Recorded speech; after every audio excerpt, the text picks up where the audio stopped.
Good morning, leaders. Will you please start taking your seats? Please start taking your seats now. We will be commencing shortly. Please take your seats now. Thank you.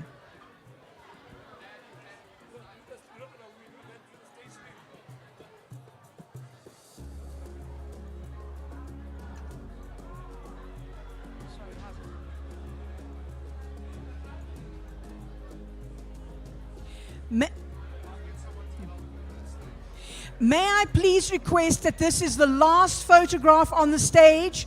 I need that stage to be vacated straight after this photograph, please. No more photographs on the stage. Thank you.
please welcome to the stage Mualusi Teboga Mualusi.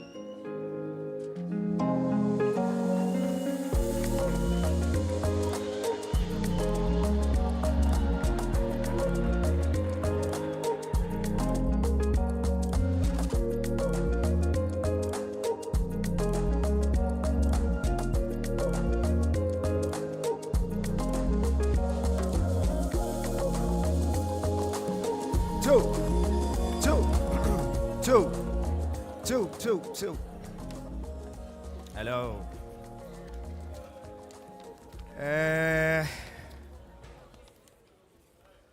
Get my life in order.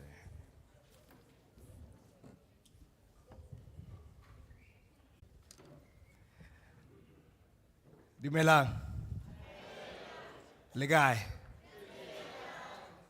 Eta? Shabuzit. Athina mafleti lapho bafethu. Nyankaza. Ladies and gentlemen, welcome to the second day of the Rise Mzansi People's Convention. I hope nilale kahle because we are keeping it moving. Remember, yesterday I said every seat that we occupy represents other people that couldn't be here. So do not take for granted that you are a privileged few leaders who get to sit and contribute to making history. So let's continue to focus, let's continue to work and exercise discipline as we run with today's program. For those who are joining us for the first time today, Libitso Ketebogo Mualusi, I'm the national spokesperson of Rise Mzansi and the program director for today. A bit of housekeeping. Rekopa, please, the bottles of water, please hold on to them and use the water stations when you need water. We are trying to manage our footprint, our carbon footprint, and plastic and bottles, they are pazamiz. So let's please make sure we do that. Bathrooms are still this side. Also, please download the People's app. There will be a QR code that we put up. There's a lot of good information on there, especially for the breakaways. It's important that we download it and have a platform that we belong to, that we can interact on. It's also on social media. I can phone. Go onto social media and make sure that this event trends on Twitter. We must break the internet. Rise Mzansi for this weekend must. Please, let's do that. Before I hand over to the next speaker, I wanted to send a message. Today, as you can see, I'm wearing a t-shirt that says FAM, F-A-M. At some point in my life, I had the privilege of working for this organization. It stands for Fashion, Art and Music. It was started by Latuma, who does Maxhosa, that's the fashion side, Nelson Makamo, who is a visual artist, and then the music is DJ Black Coffee. Why I'm messaging that is that today DJ Black Coffee performs at Madison Square Garden. One of our own sons of the soil is on the biggest global stage telling our story and making us proud. So let us send him a message, let us send him an energy and say, go Black Coffee, go! Go Black Coffee, go! Rise, Black Coffee, rise! Rise, Black Coffee, rise! Thank you. Anyone who knows Black Coffee, tell him we love him. Samnganya blind. Ladies and gentlemen, at this stage, I would like to welcome onto the stage our national chairperson, Vuyiswa Ramakgopa.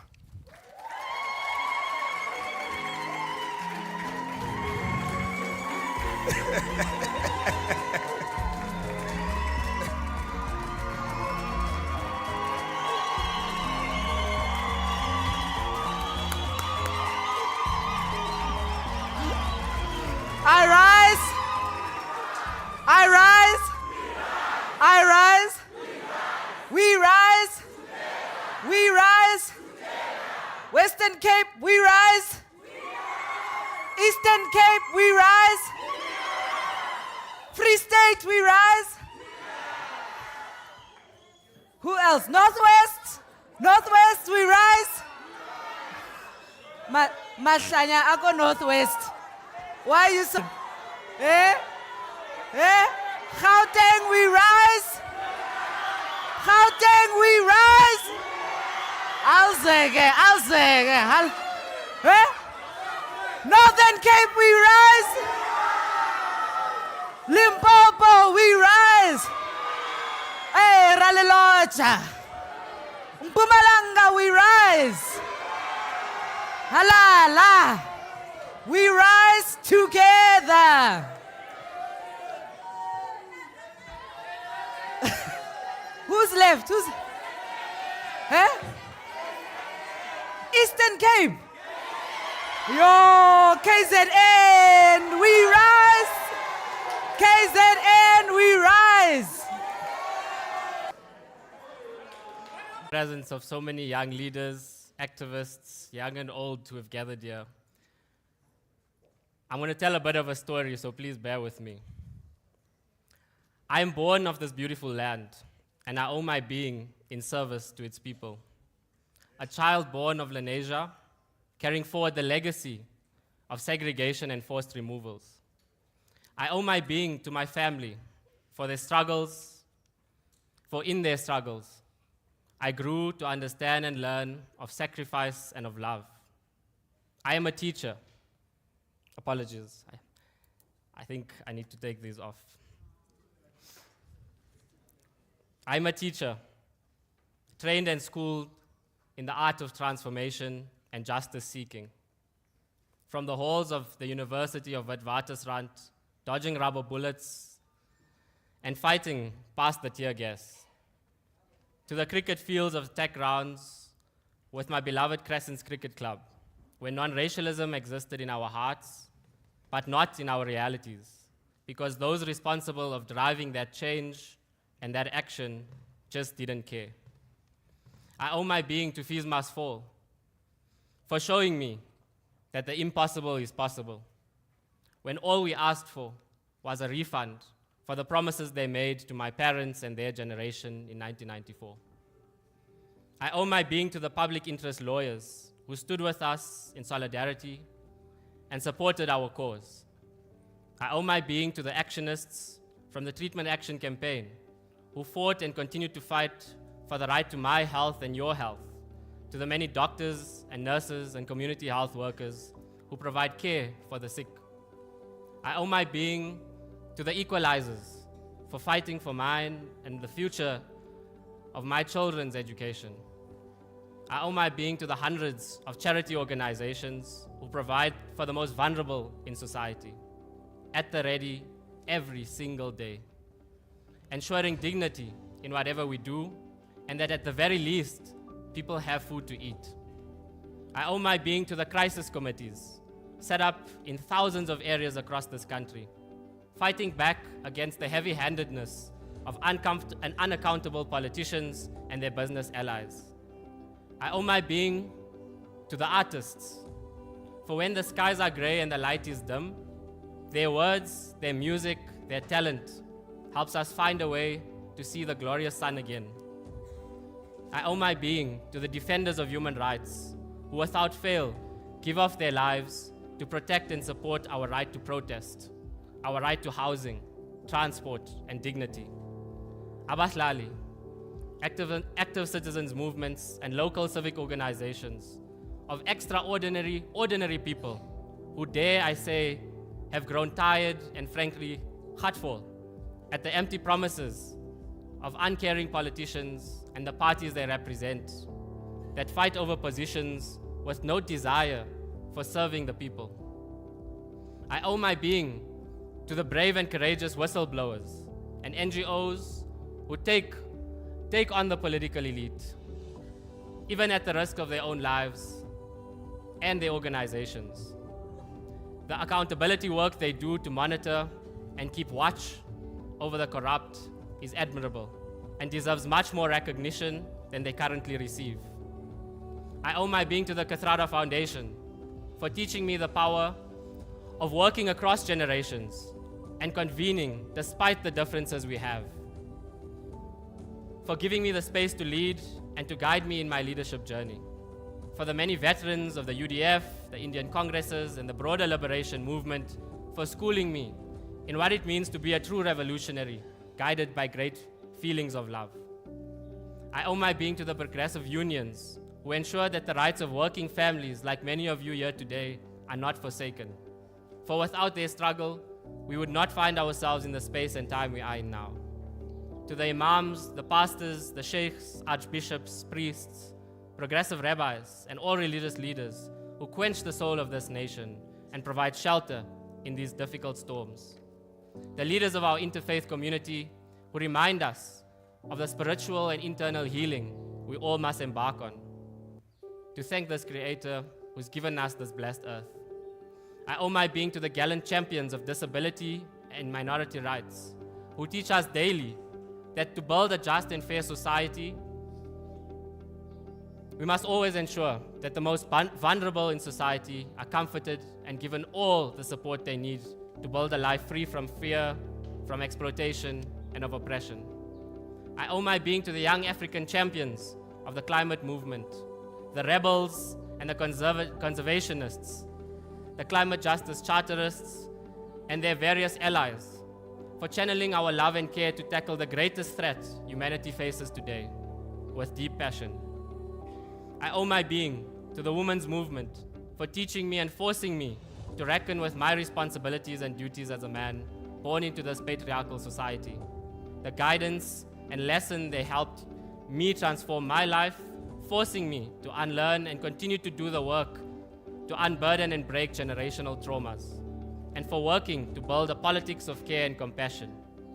I owe my being to the thousands of young people brought together in coalitions and associations from all across racial, class, geographic, social, and gendered lines, who answered the call to rally together and demand justice and change, who answered the call to rally together and who are clear in saying, we are tired of asking for permission. We are going to take power. We are going to take power back into our hands. I owe my being to the assemblies of social justice, those who remain unmuted, committed, and speak truth to power, those who organize and continue to organize in their communities. I owe my being to them, the thousands of extraordinary people like you sitting here today, who run community programs, after-school literacy clubs, foundations, trusts, and public interest groups, projects that recognize our people's great potential and our responsibility to unlock it. Collectively, all of us refusing to say all is not lost. You see, my dear leaders, as we gather here today, I want to tell you, in fact, I want to demand of you to pay tribute and thanks to those comrades, activists, compatriots, servicemen and women, leaders of civic society, who we owe a great deal of debt to, who continue to be championing what democracy should be like for all of us. They have maintained the hope we need in society. This broad church of people have filled the gap when the government of the day has failed to do so. My fellow leaders, the mandate and my mandate is simple. Just as we gathered as civil society last year to discuss how do we build a people's social democratic movement and alternative, today I say to you, there's no alternative without building an alliance with the people first. Go back to your communities.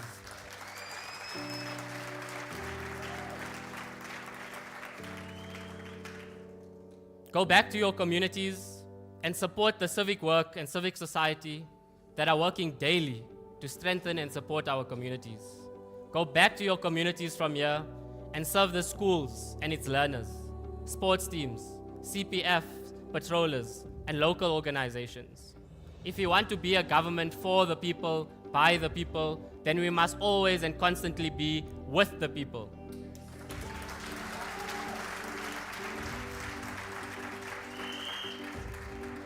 Organize from where they are. Listen to their needs and find ways to support them. You arise, and your responsibility is to be the activist that we need to take society out of this rut that we are in. We cannot be beggars in our democracy. We must lead the change and the charge to serve and support wherever and whenever we can. Help build structures and coordinate to solve the problems that exist in communities. And find the common ground. Find the common ground with people who we disagree with. And let's find the collective programs and political programs that we can agree to work together on. For us, we remain resolute and quite clear.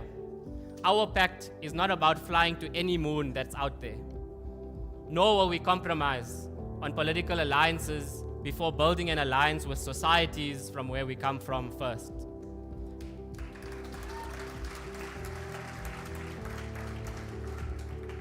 Our pact is with our people, a pact we must surrender our time and be willing to sacrifice for.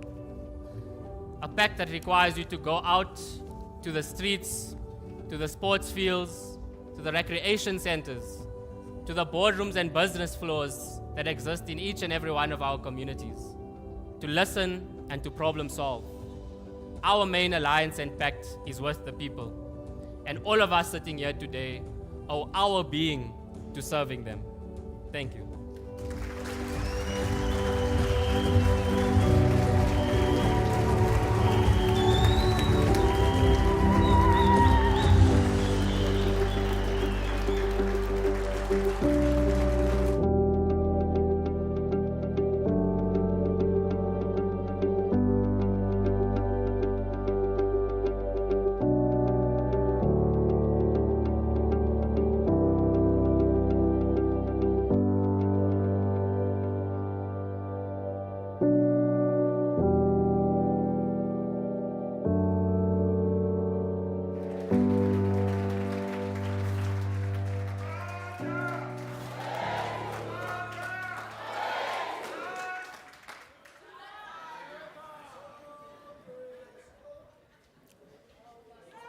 Yeah.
Thank you. Thank you. Thank you.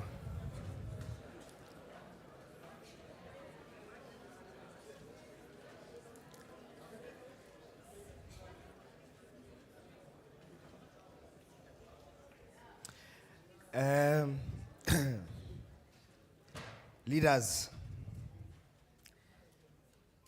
we are in the politics of personal. This thing is personal, guys. You know, the pain that we feel as South Africans is unjustified. It's abusive, it's disrespectful, and we don't deserve it because we are good people. We are a good, loving, and caring nation that has been underserved by this uncaring government. and we're going to put a stop to that. Erfan, thank you, my brother. Thank you.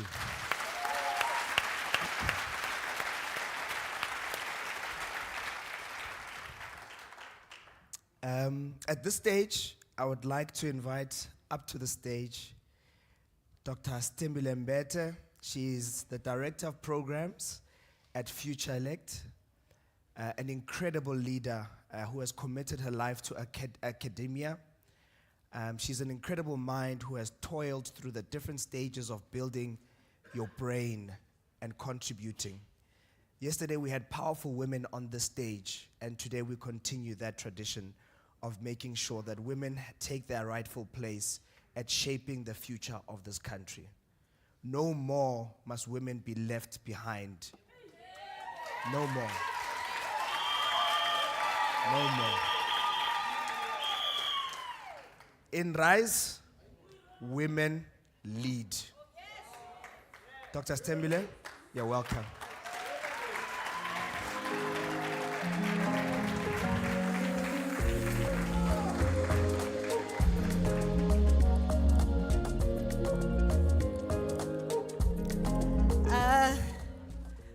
Wow, good morning. Sanbonan.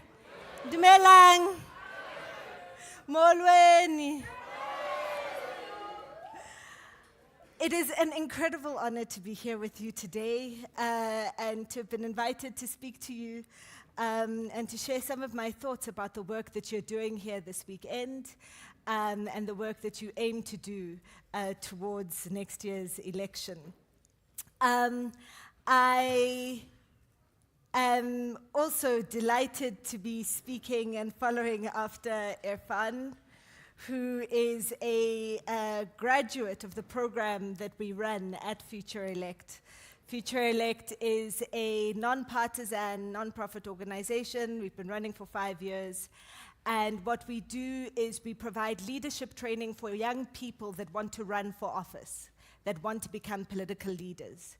If you think about the way in which people get hired to do jobs, these big corporate jobs, or if you think even somebody that gets hired to run this museum where we are here at Constitution Hill, or the people that get hired to be the judges at the Constitutional Court just across the way, they go through so much effort for it, right? You have to apply, you get interviewed, we watch your interviews for the Constitutional Court, we watch your interviews on TV. Our political leaders don't go through the same process.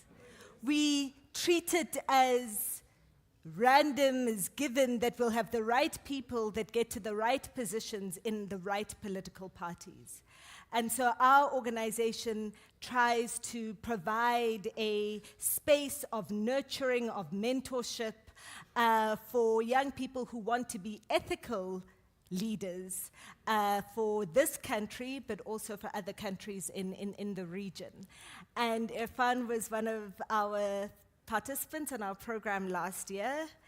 And to see just his development and his growth as somebody who's a natural leader anyway, but to see him speaking here at this event to all of you is incredible. And I'd just like you to give him another round of applause.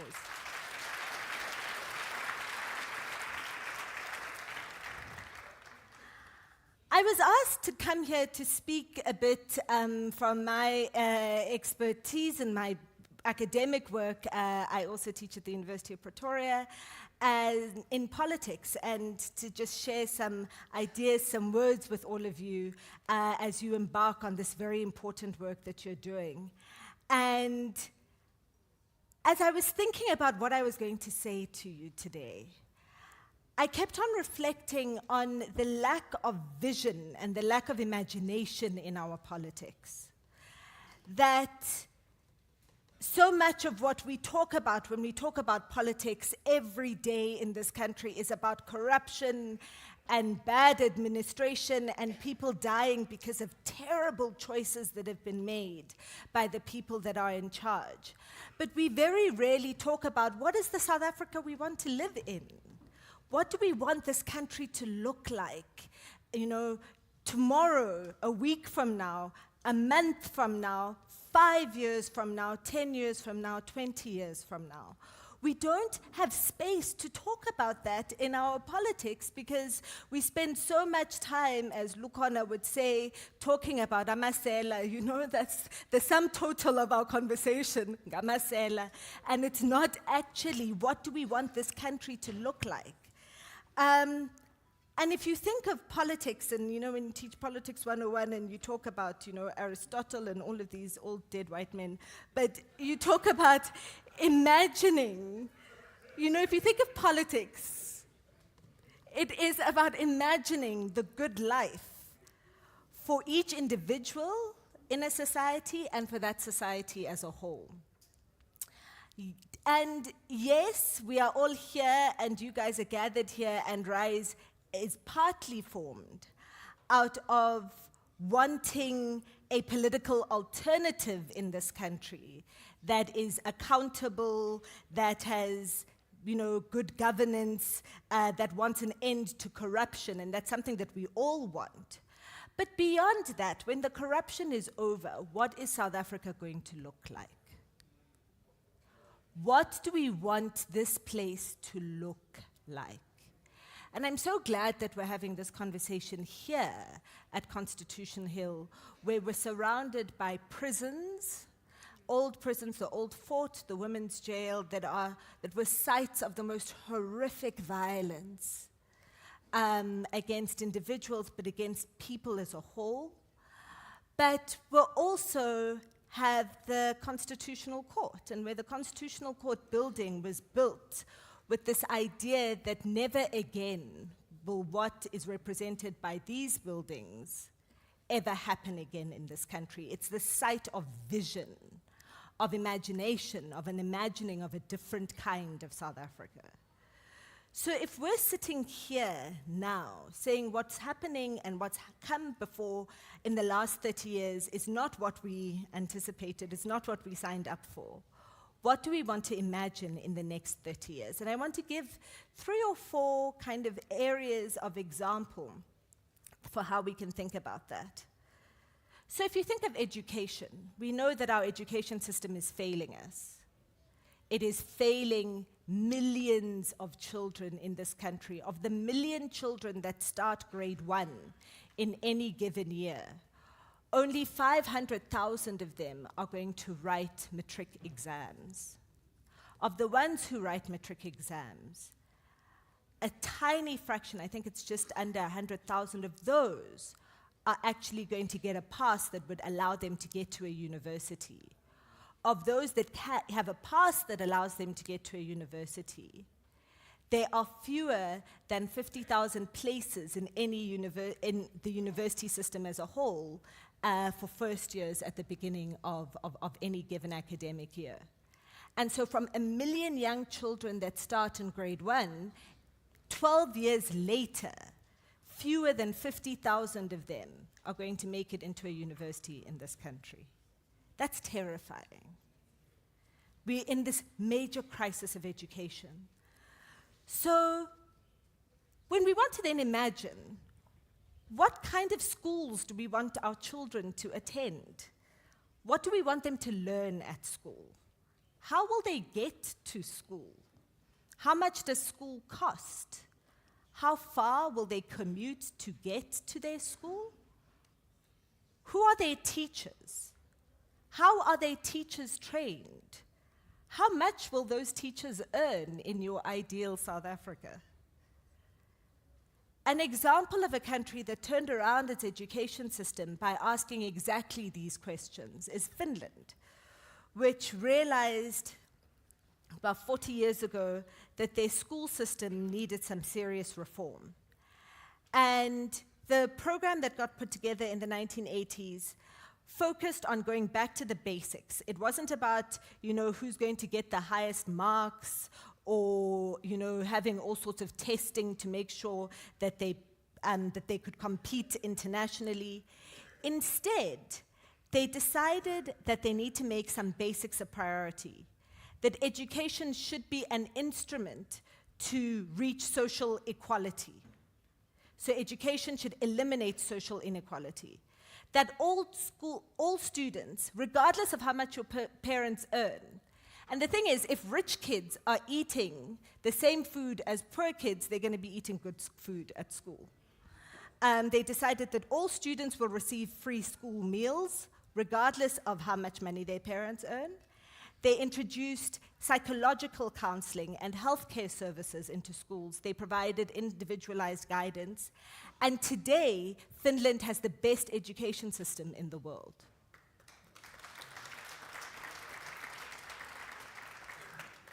We should also be thinking about what kind of healthcare system do we want? Do we want a mix of private and public? Do we want only private healthcare? Do we want only public healthcare? Who uses which system? How much do we want our healthcare to cost? Who will pay for it? How are our doctors going to be trained? How are our nurses going to be trained? How many nurses are we going to have? A country that thought about this in the 1950s is Costa Rica, which is a small South American country. And it was, in the 1950s, incredibly sad because they had very high levels of infant mortality. 10% of children died before their first birthday, usually from diarrheal illnesses, chest infections, birth complications. And in the 1950s, the country's life expectancy was 55 years old, which was 13 years shorter than the United States. Currently, in 2023, Costa Rica's life expectancy is 81 years old. The United States' life expectancy is 76. And how did they do it? They invested in public health care. And they particularly invested in localized public health care. So there would be a clinic with doctors and nurses and full medications, full medical services in every community in Costa Rica. And that investment over 40 years apart, and it wasn't just that the money was spent on there, but they spent money targeting the most preventable death and causes of death and disability in that country. And that investment over 50, 60 years has led to a country, a poor country. Costa Rica is a country that is poorer than South Africa in GDP terms, that has a life expectancy of 81. What kind of social systems do we have, social welfare systems do we have? Who qualifies for them?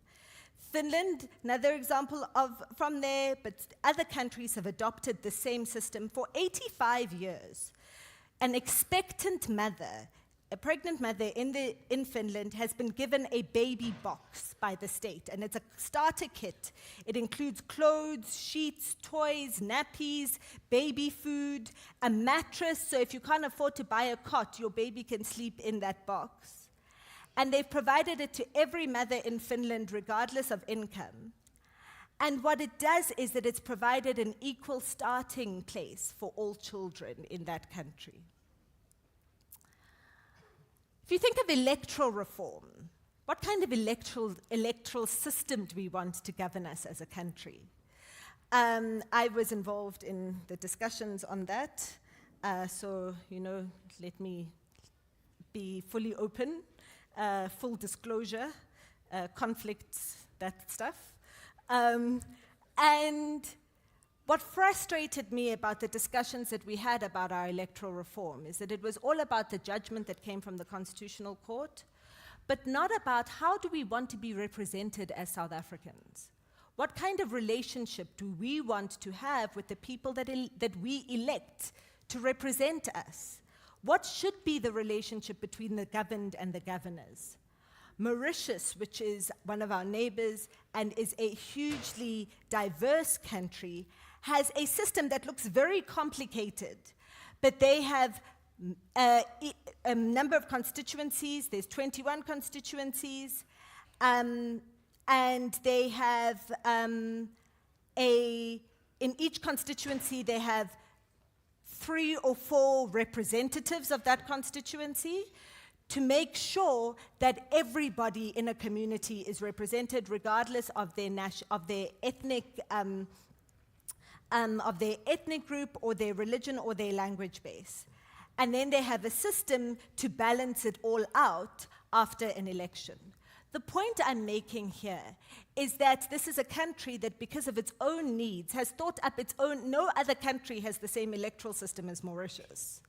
But they developed one that suits their needs, that suits their society, that lives up to the relationship that they want to have between the people that govern and those that they govern over. Now, I'm not suggesting that we reproduce these policies from other countries. Indeed, so much of what's gone wrong in South Africa is us blindly copying the solutions developed in other places without thinking of how they fit in our context. But what I am asking for is that we start with the end in mind.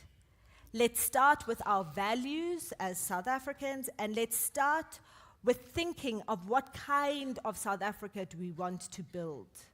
When RISE comes back here in 5 years' time, and RISE has won some seats in the National Assembly and in the legislature, in legislatures, and has won seats in local councils, what kind of South Africa do you want to be here in 5 years' time when you meet here again?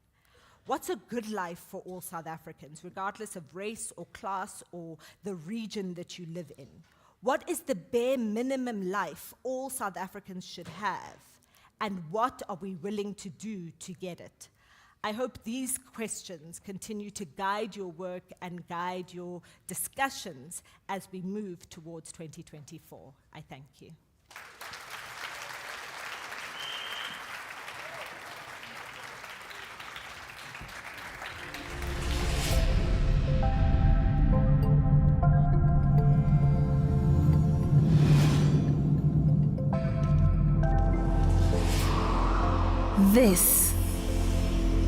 This is where I live.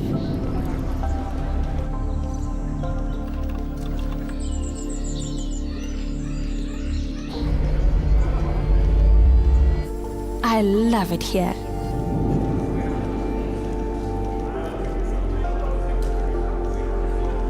But it wasn't always this way.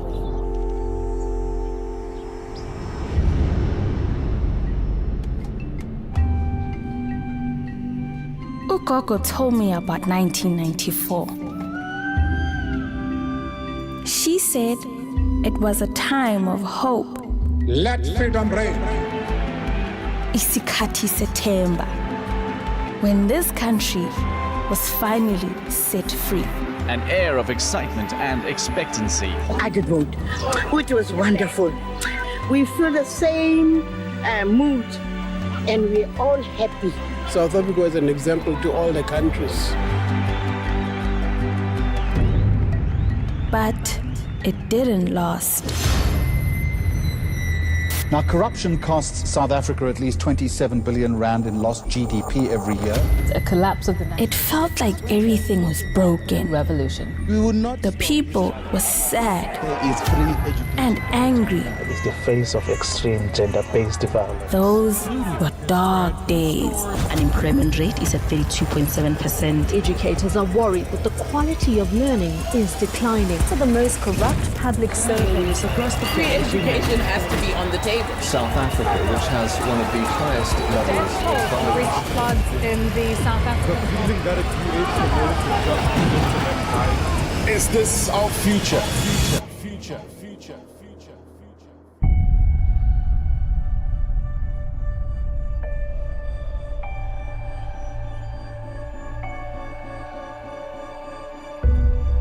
But there was hope. One generation decided to make a change. They brought the light back.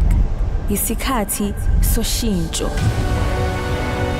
By holding hands and working together. By learning from past mistakes. By listening and understanding. They came together and created something incredible. Izwe elikhanyayo. My country, my Mzansi. Thank you.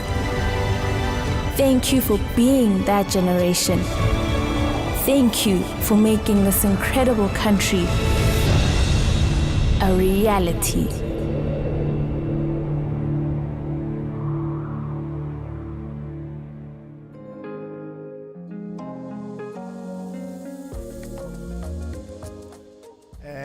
Dr. Stembile Mbete, thank you very much for those kind words. It's important that we know and can reference what other people are doing so that we can borrow from what they do best, but also do things our way in the way that work for South Africa. That video is just a vision board of what is possible. And we must commit, like Dr. Stembile has said, that in 5 years' time, what do we want this country to look like so that we can fight for what we can see? So at this stage, I want us to have a little bit of fun. We are going to invite Mpumi Mkabela to do a bit of an entertainment piece for us. It's called Remember When It Rains. Is he here?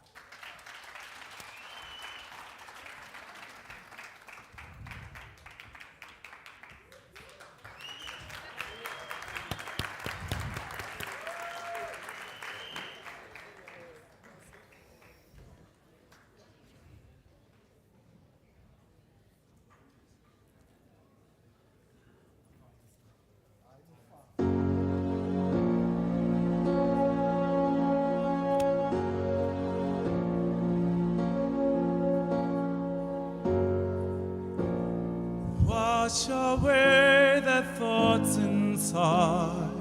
Yes, boy. That keeps my mind away from you.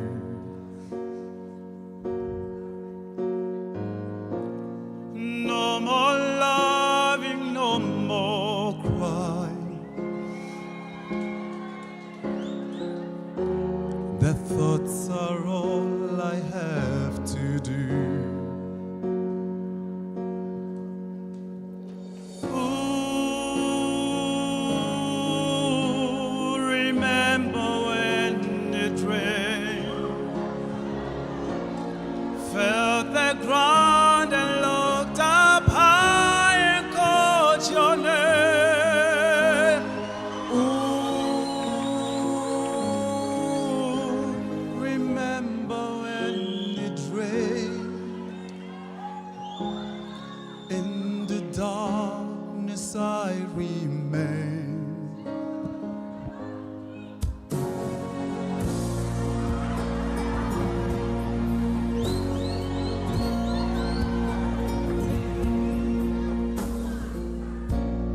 Tears of hope run down my face. Tears for you that will not dry. They magnify the ones within and let the outside slowly die. Ooh, remember when it rained, felt the ground and looked up high and called your name. Ooh, remember when it rained. In the water I remain, running down, running down, running down, running down, running down, running down, running down.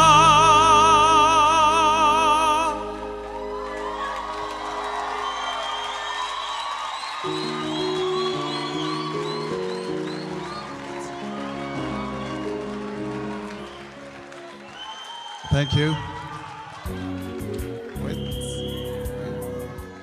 Okay, before I sing this, my last song, I just wanted to reintroduce myself. My name is Tswelo Pele Mpumelelo Wagamkabela from a very small town in Pretoria called Mabopane. And I want to make sure that next year, 2024, is our 1994. This is for you, South Africa.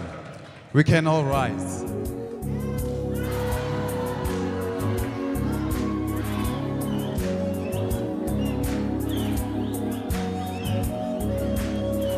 I knew a man who lived in fear. He was huge, he was angry, he was drawing near. Behind his house, a secret place, was a shadow of a demon he could never face. He built a wall of steel and flame, and men with guns to keep it tame. Then standing back, he made it plain that the nightmare will never ever rise again. But the fear and the fire and the guns remain. Let's go! It doesn't matter now, it's over anyhow. He tells the world that it's sleeping. But as the night came round, I heard this lonely sound. It wasn't roaring, it was weeping.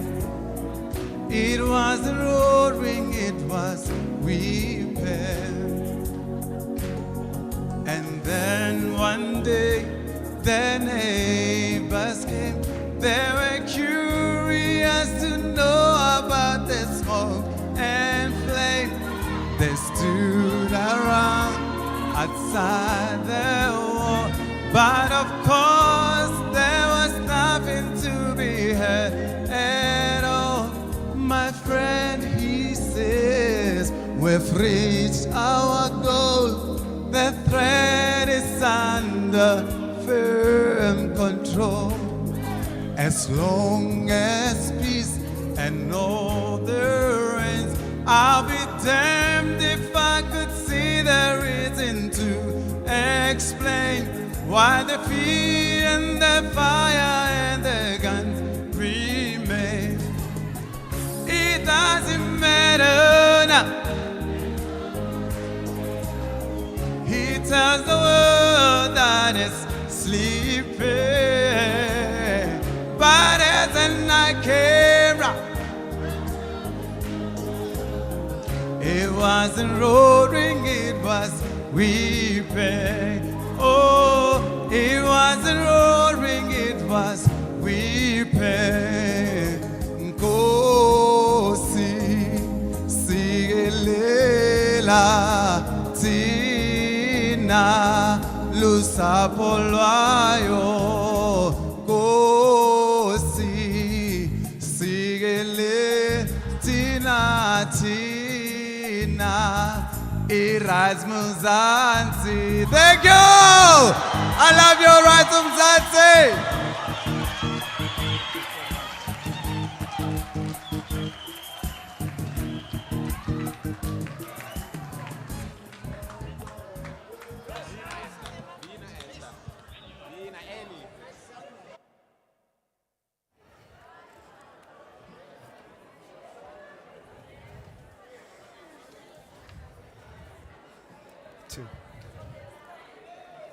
Ha!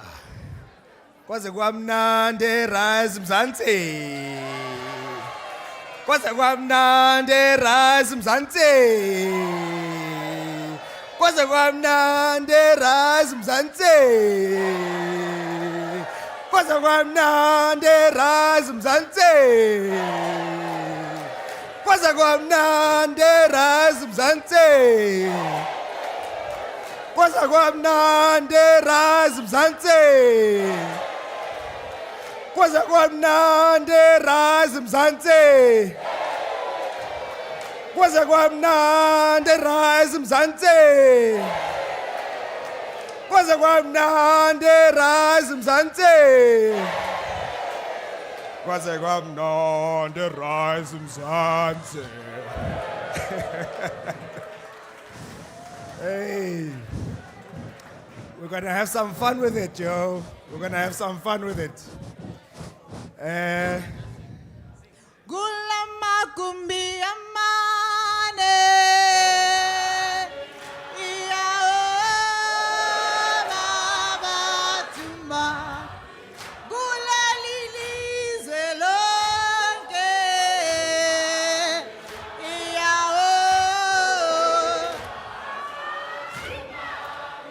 Gulama kumbi amane. Iya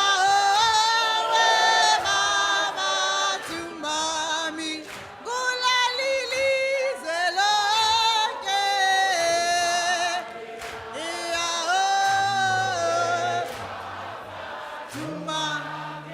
tumamina tumamina. Iya wemzansi tumami. Gulalili zelonke. Iya wemzansi tumami. Kumamina tumamina. Iya wemzansi tumami. Gulalili zelonke. Horazi wemzansi tumamina tumamina. Iya werazi tumami. Gulalili zelonke. Iya werazi tumamina tumamina. Iya werazi gulalili zelonke. Iya werazi tumamina tumamina. Tumame, hula makumba mane, tumame, wemzansi, tumame, mina, tumame, tumame, hula makumba mane, tumamina. Webanzi tumamina amina mina.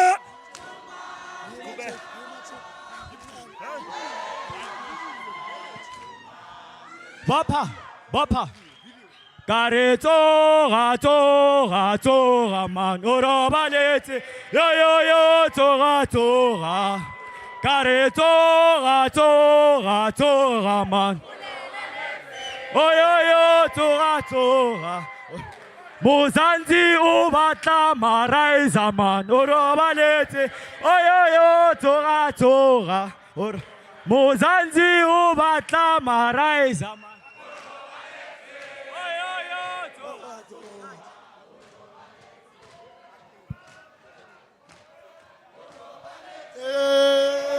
Two.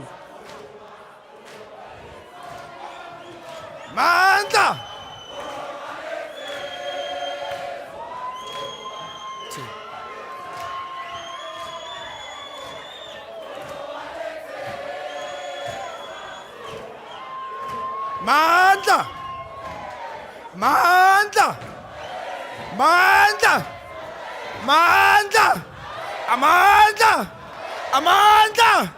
Amanda!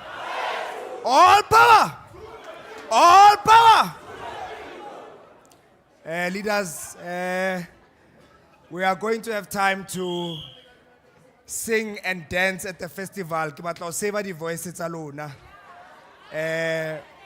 Also, nako ya re shapa, we have to get to the breakaway sessions so that we can complete the work of the convention. At this stage, I just want to thank our guest speaker who came through, Dr. Stembile Mbete, and our entertainment. We are going to go to the breakaway sessions to continue the work of yesterday.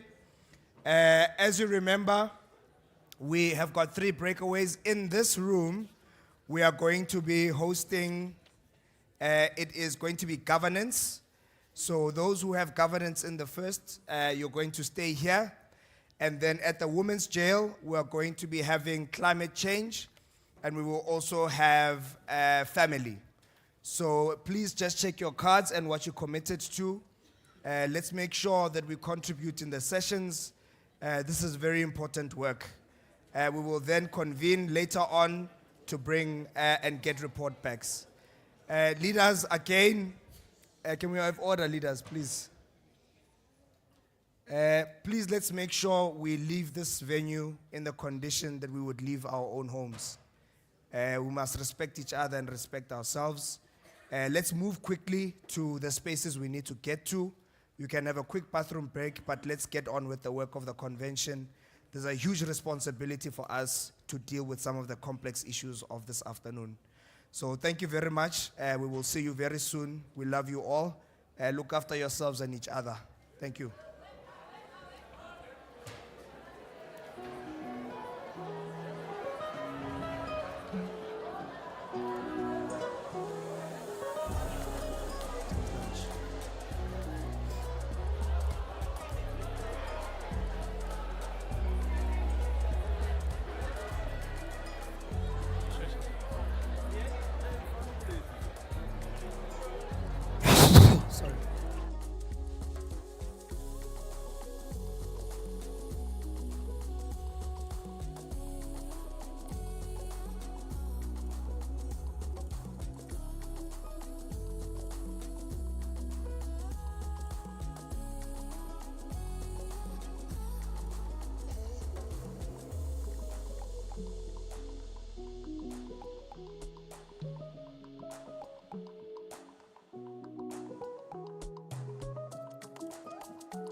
We set out the gate. Every person who comes here, wherever they come from, whatever their life experience, their professional experience, they are about the kind of future that we all want. So it was really important that the themes of the convention are relatable and they all speak to the things that we experience and we all worry about. So for this family, I think all of us worry about our children, we worry about our partners, we worry about our parents, our grandparents, and so on.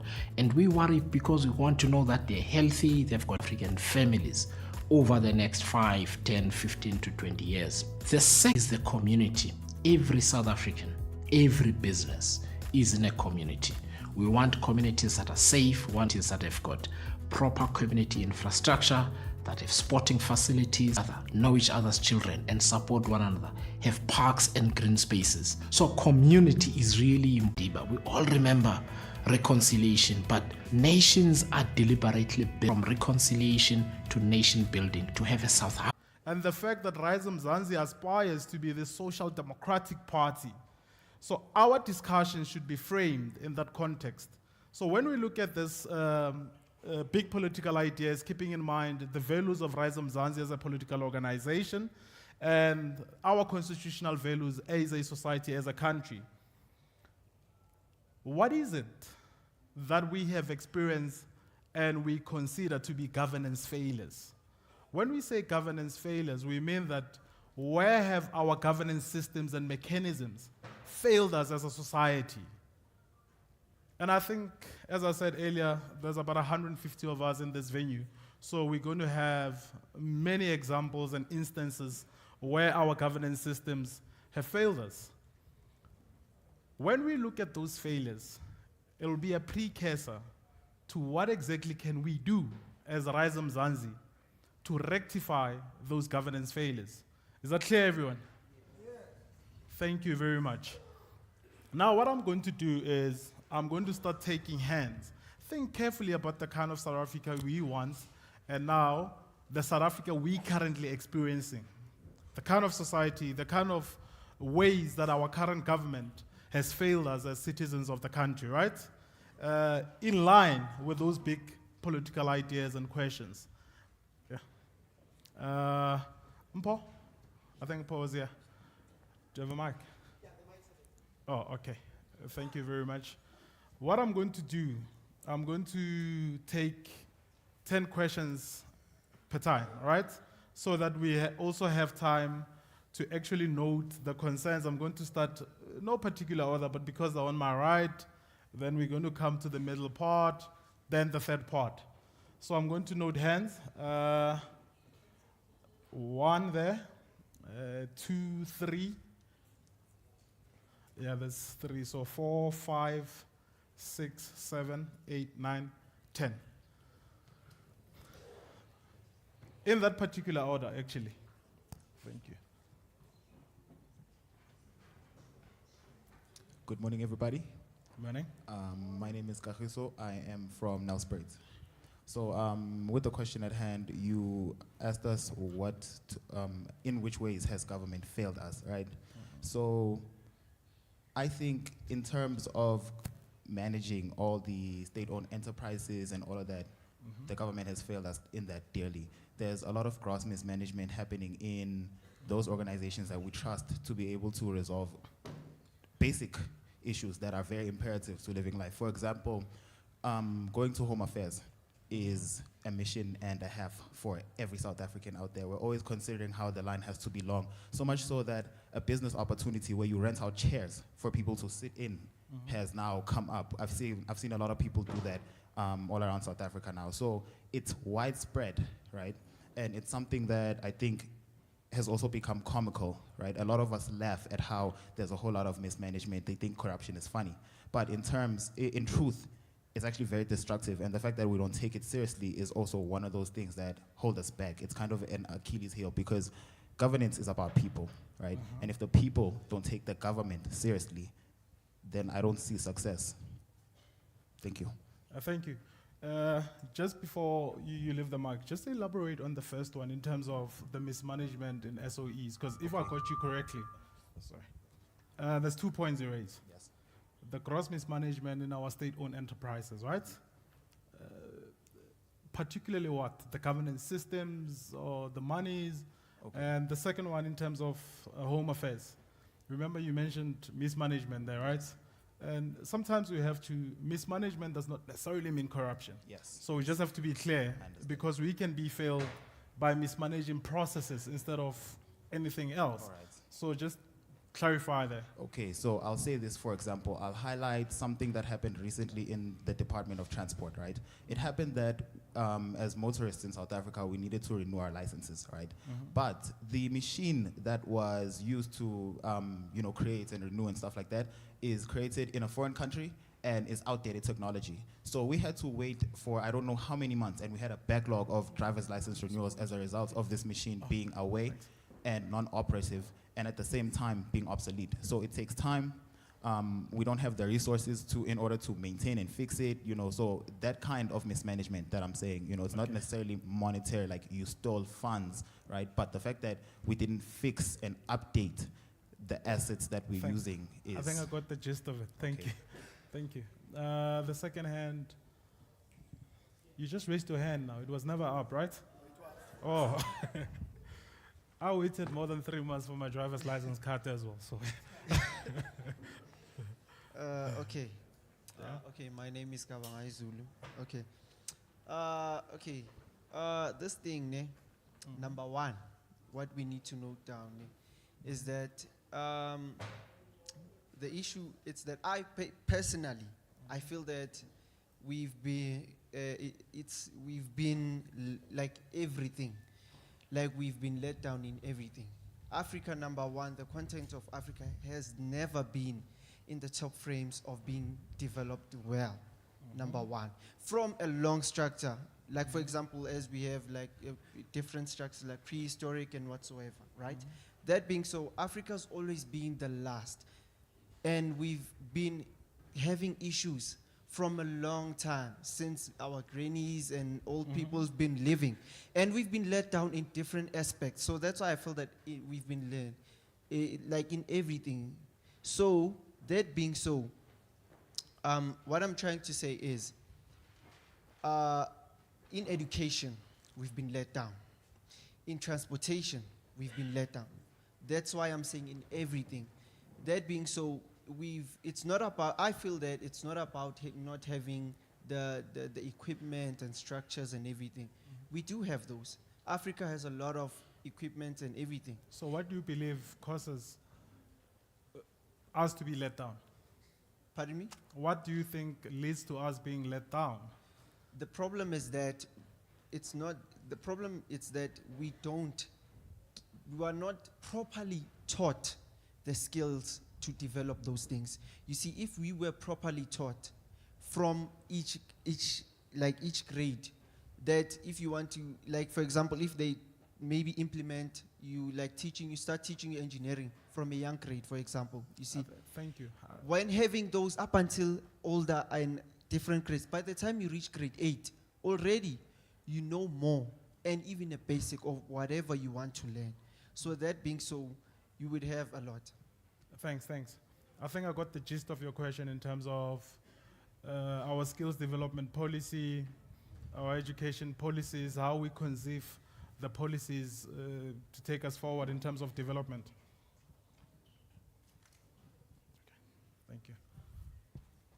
Oh, by the way, because Rhythms are sorry to interject, is a very multilingual organization, right? We can express ourselves in any of the official languages. It's not a problem. Yeah. Dumelang. I am gonna be honest as much as I can. Guys, my name is Brunello. Yesterday I attended nation building with this gentleman, and I don't wanna lie. I've been in the ANC from the age of 17. This year I'm turning 33. And this is the first political party that I am embarking into personally. I made it through Facebook. And if we are gonna start Rise Mzansi on a good foot, can we be honest? Yeah. National. I believe Uguti Usonyezo when you guys started last year, October, I've been listening. There were meetings, Emabonenge, and there are people that started with you that are now no longer with you because they do not believe in what you guys were coming up with. Guys, let's go back to the ground. Yes. We are happy to be here. We are happy that it was organized. Please don't clip our wings before even we start flying.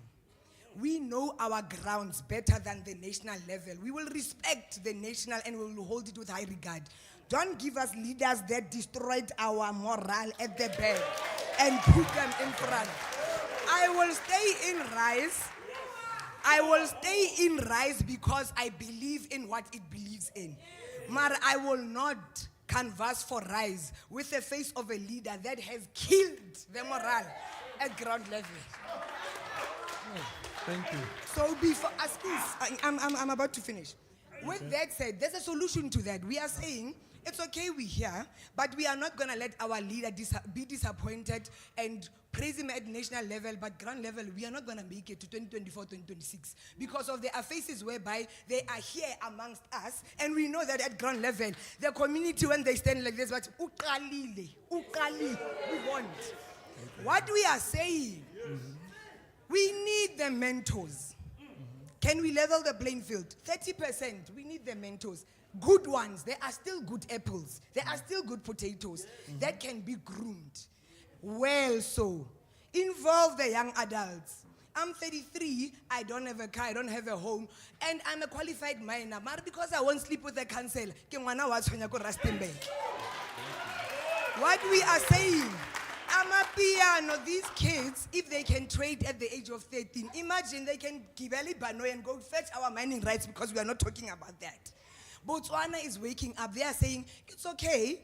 Back then, we did not know how to manage these mineral things, how it's exported, imported.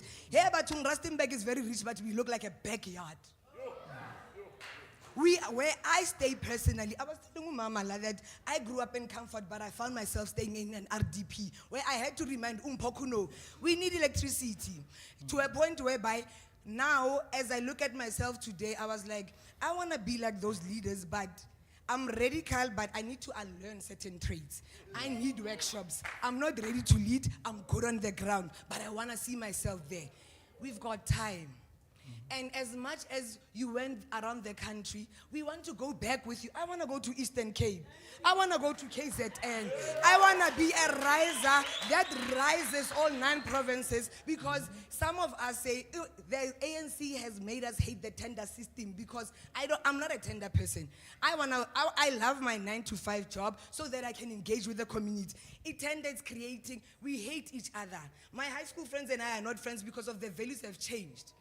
We are now I've built a wall of always defending, and I read and I look at news so that, because when she does it, 1 million laptop, does it talk? Does it open itself? How did we get there when we don't have water? We go 24 hours without electricity. No one is saying anything because Sipume Rustenburg, we are poor. Phokeng being the richest village, guys, we don't work. I stay in Phokeng. We don't work.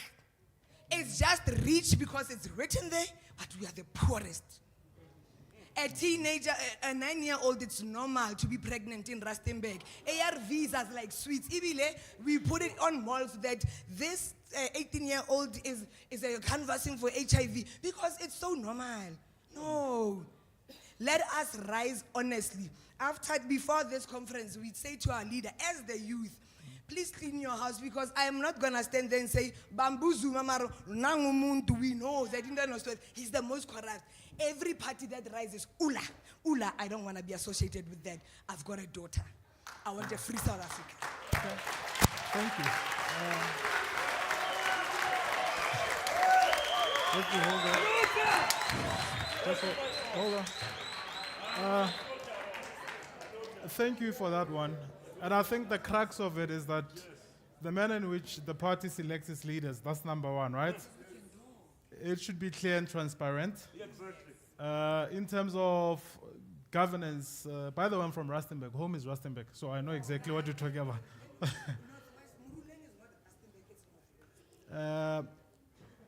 So when you talk about issues of leaders or public representatives as councillors without integrity, that is something that goes against what Rise Mzansi stands for.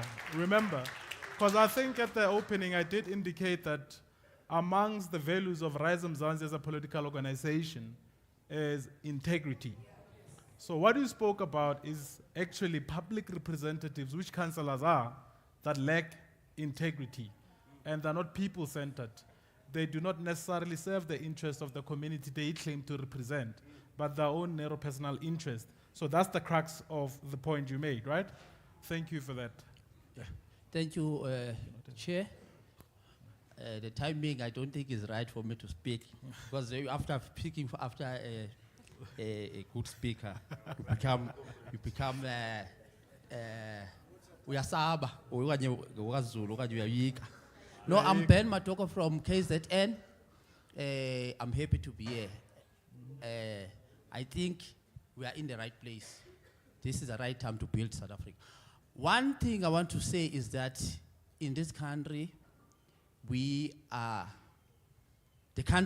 have a country at all. We need to rebuild the country. And the reason that we need to rebuild the country is because we handed over the country to people and thought that these people who are handing over the country are God.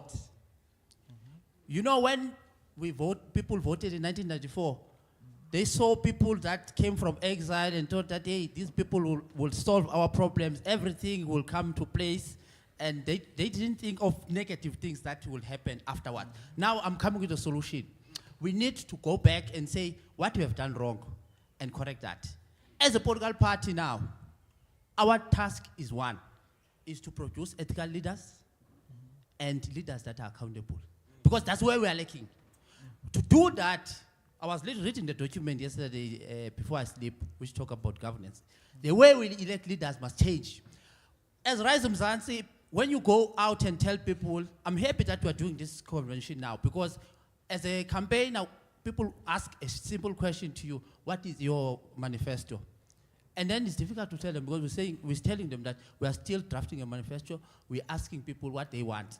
Now we're going to go back to people and say, here are the reforms we are coming with. One of the reforms that is critical is electoral reforms. If we don't introduce electoral reforms, we must just close down and walk back and join these parties that are there. Because electoral reforms is what will define us. A leader must be elected by the people. And let me make an example in people who want to stand for position for being MPs. We must introduce the system which talk about constituency-based electoral system. But my take is that we need to, in the National Assembly, let's take 300. Those 300 members of the legislature must represent constituencies. As I come from Durban, we need to have our own 3 or 4 members who are going to be representative of Durban in the legislature or in parliament. You see, when we're doing this, when people are voting, they must vote directly the MPs. And the IFP must produce their MPs, DA must produce their MPs. It must start from the president. We must vote directly the president, directly the mayor, directly the premiers, so that they must be accountable to us. And there is no party that must just recall a member, a mayor or premier without the constituency. People must be directly accountable to their constituency. Which is, if we are an MP, you come from a Durban. If you die, there must be a vacancy like in the local government when a councillor dies. Then there will be re-elections. It must not be automatic that the party will replace you. We don't want party loyalists in parliament. We want people who are going to serve the people on the ground. So that's why I'm going at. So I think to deal with the issue of accountability is to deal with the issue of electoral reforms. People must be directly elected, and we must have a choice from all political parties. And they must tell us, why do I have to vote for this person to be a member of the legislature? Yeah, the age limit, I don't want to go too much there, but I want quality leaders. That is my take. That's where I'm going at. Because, you know, we need to be, I want to put this thing to you straight away. You know, a person there in the shack is not interested whether someone is 40 or 50. A person wants to know whether this person can deliver services. Because if someone is hungry, the person is interested, a poor person is interested whether this individual, if SIPO, can be able to deliver services to us. I'm not interested of his age, but I'm not saying that I'm not concerned about age, because I'm also not in favor of people to stay too much in parliament and make parliament their home. you see, as if this is a retirement village. Let me end there because I don't want to take this platform and make it my platform. Thank you. Thank you. I think just before you come in, I think the last two speakers emphasize on a very important theme, which is internal governance mechanisms within the party. Because from the onset, I think our discussion was outward looking in terms of looking at governance from a government perspective. But the sense I get is that governance has to be gotten right by the party internally first before they can make any meaningful governance choices outside the party. Did I capture both your... Thank you. And another thing, we'll come to coming up with solutions a little later. But what I picked up is that your concern about the current electoral system is lack of accountability mechanisms. Okay, thank you. Good morning, everyone. My name is Lebangwana. I'm from Substance Abuse Monitor. I'm glad to be here. Let me start by saying mostly I've been covered by the previous speakers. The first speaker and the lady and the gentleman. But coming to that, I want to emphasize that basically in our country, we still operate under popularists. When I say popularist, I would say if you are most popular, then you are elected. You are not elected based on your qualities, your capabilities, and all of that. That's something that we really, really need to look into, especially internally and externally. Saying externally, I mean that I believe that our electoral system, we should start now voting for parties. And the people in those parties, they must tell us who they are personally. What is their value systems, their beliefs, and all of that. We must believe in the individual before the party. Because at the end of the day, if I come and push party policies and I don't believe in them, then it means that I'm defying the whole purpose. Another thing that we also need to look into very, very harshly is our Chapter 9 institutions, where now, how are these people being elected? Because you cannot expect that if I hire you, you come and audit me, and I hold your bread. If I take it away, you're not gonna be thorough in what you are doing. So as much as they try to make it seem as if the public is included, the public is not really included in the appointing of those people. Case in point would be when you go through department year-end financial reports, you find an auditor general saying a mandate did not allow me. But how does the mandate not allow you to go further to investigate, whereas you are being sent by the people? So in that aspect, we need to elect, the people need to elect every Chapter 9 institution head and management. Because then that way we would know that we have placed people that tomorrow we can say, you said you're gonna do this and that, and you have not delivered on this. So we can be able to remove them properly. And also to look at section 188 of how to also look at, when we are looking at all of these institutions from national, provincial, and all of that, there must be a member from each and every party.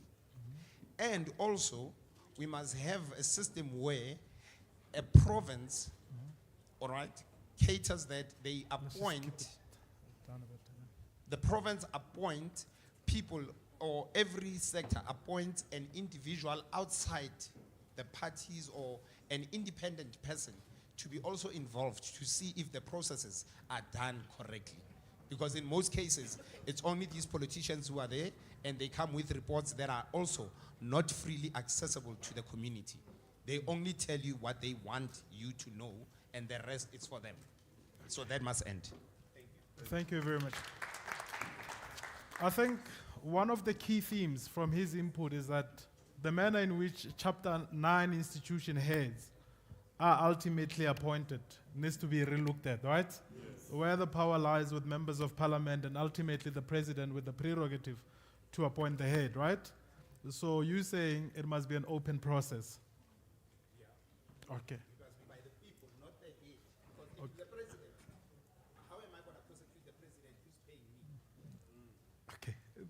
Noted. And also, he spoke about the quality of leaders, and I think he touched on it. I think you touched on it.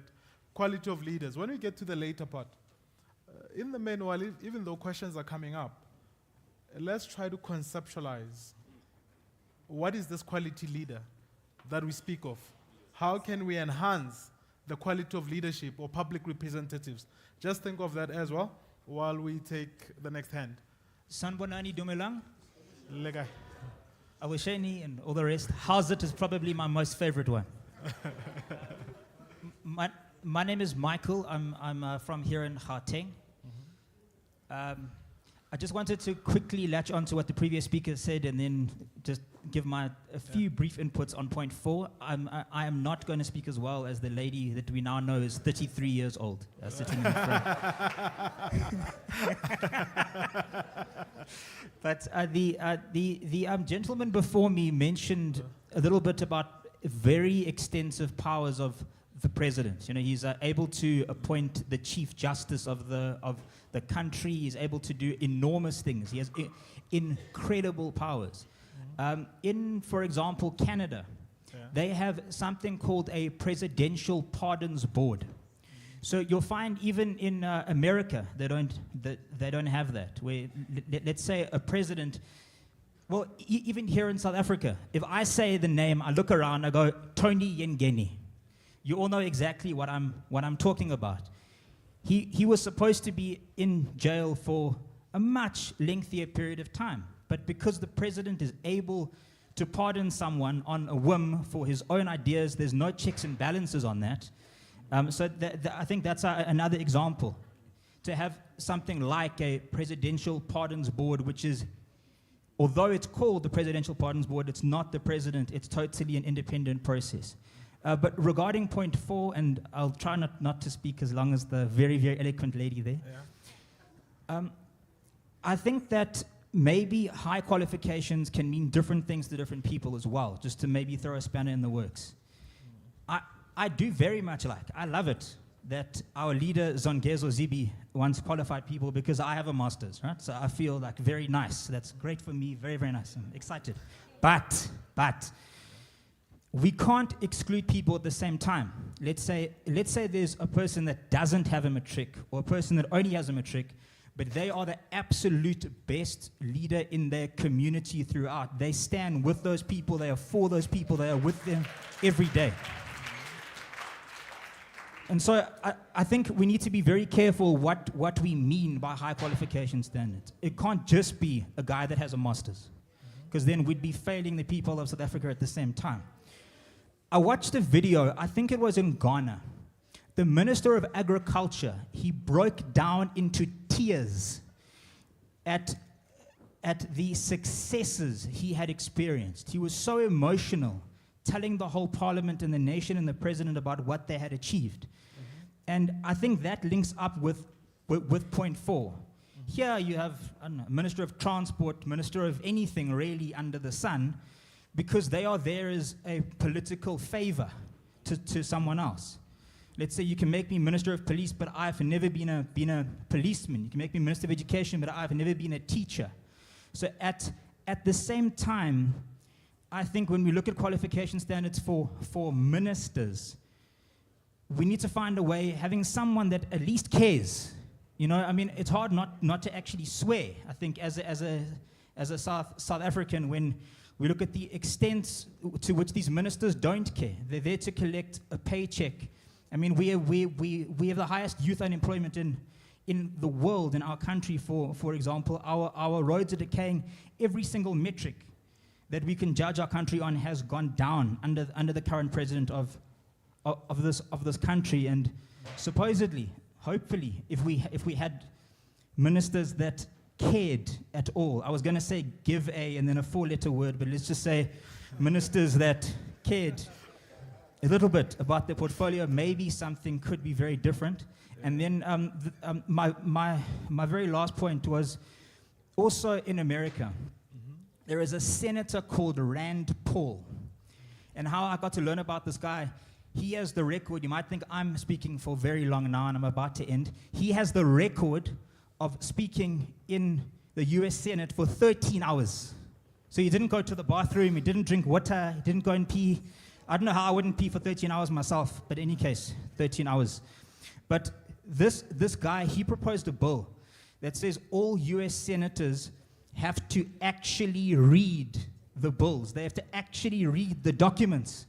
Because we see here, when I was thinking in my brain, maybe it was Speaker 3, our minds connected, that Parliament is truly a retirement home. These people go there, they literally fall asleep. No one is reading the documents. These people don't care about our country whatsoever. And obviously we need laws to change that. Thank you so much. Thank you.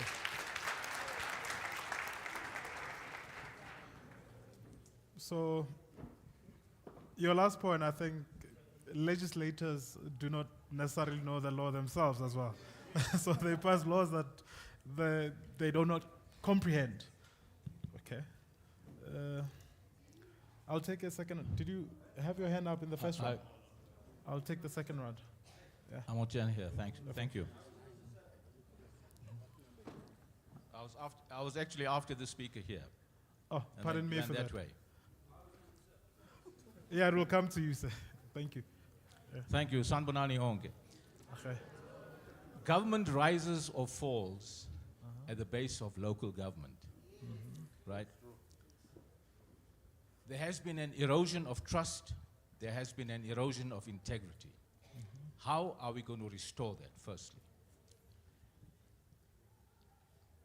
Corruption is not unique to South Africa.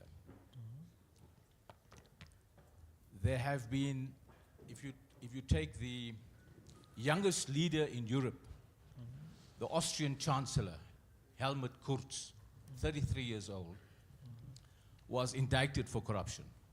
He spent time in jail. The ex-leader, President of Israel, Ehud Olmert, spent time in jail for corruption. The ex-Malaysian President, Najib Razak, spent time in jail for corruption. Lula from Brazil was indicted for corruption. The ex-Italian president, Silvio Berlusconi, was indicted for corruption. What is unique to us is that people who have serious allegations of corruption are recycled into other departments. We need to stop that. That's one way of restoring integrity and trust.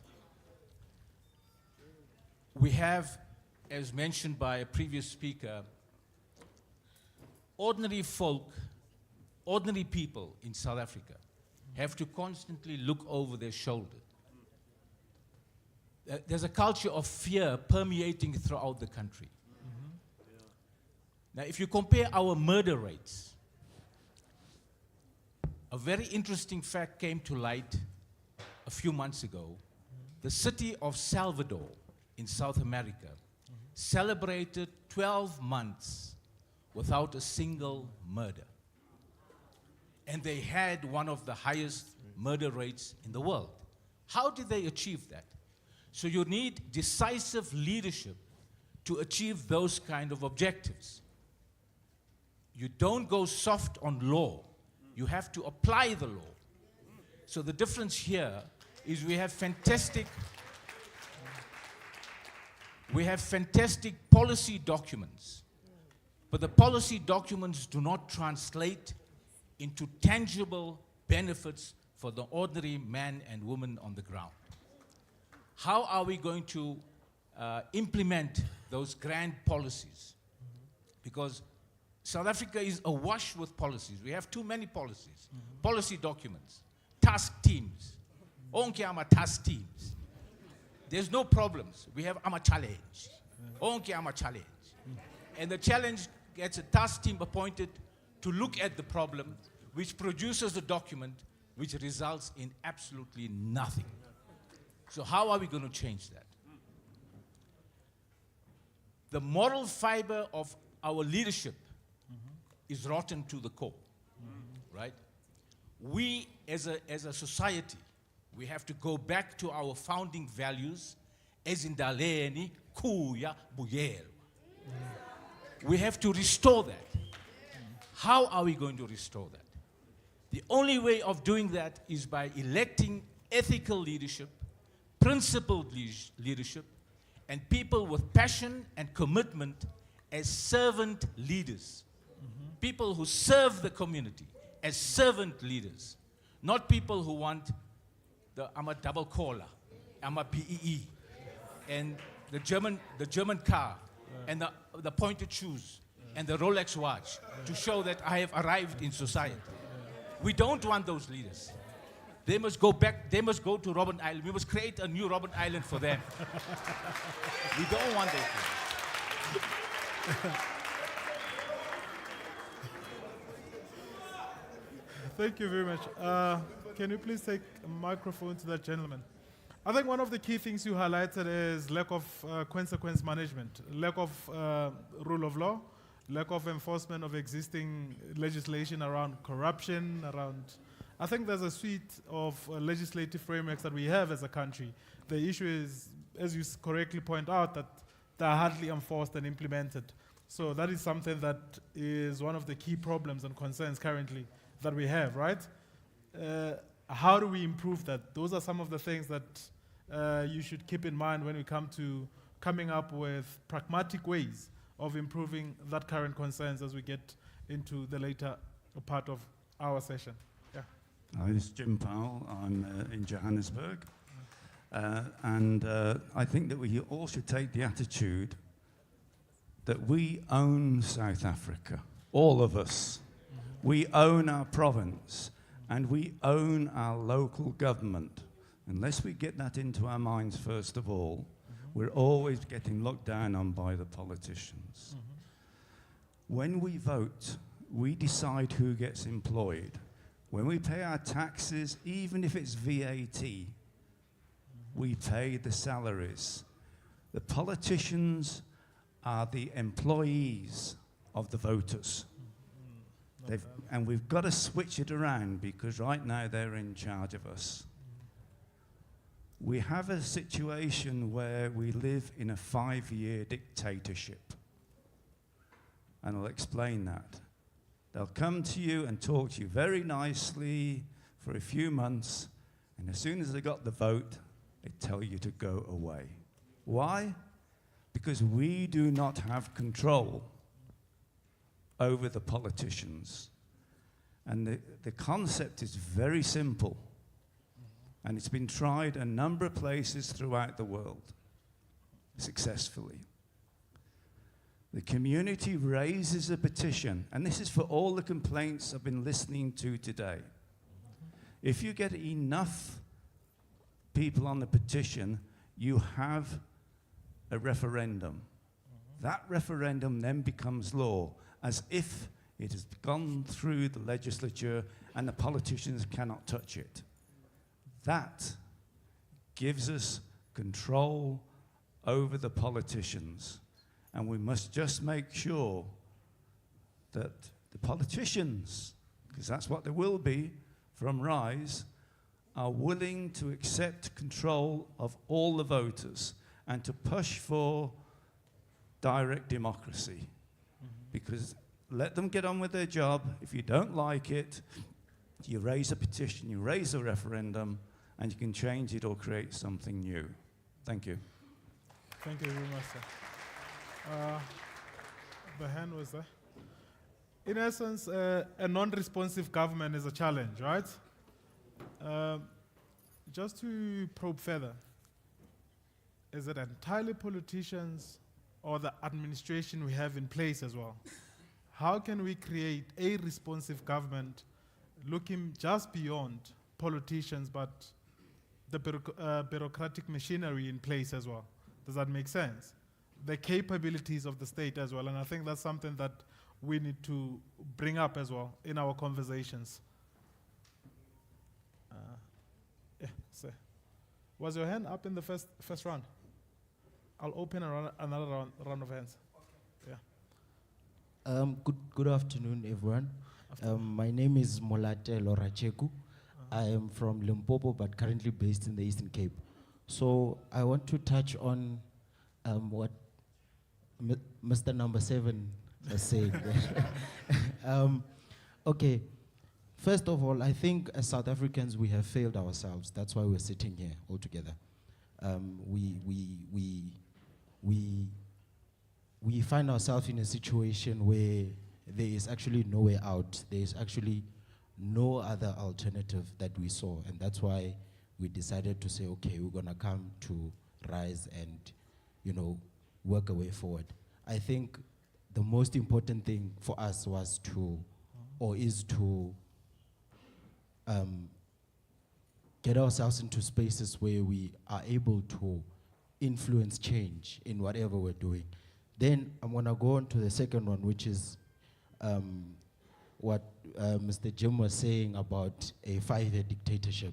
There's a term that they call a constitutional dictatorship, where I think South Africa is currently in, because the only thing that is stopping South Africa from being a totally authoritarian state is the constitution itself.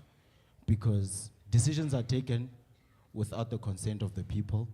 Decisions are made, things are implemented without the consideration of the people, whereas they lean onto the constitution to find loopholes in which they can exploit to further advance their own agendas. So I think what Mr. Jim was saying there was correct.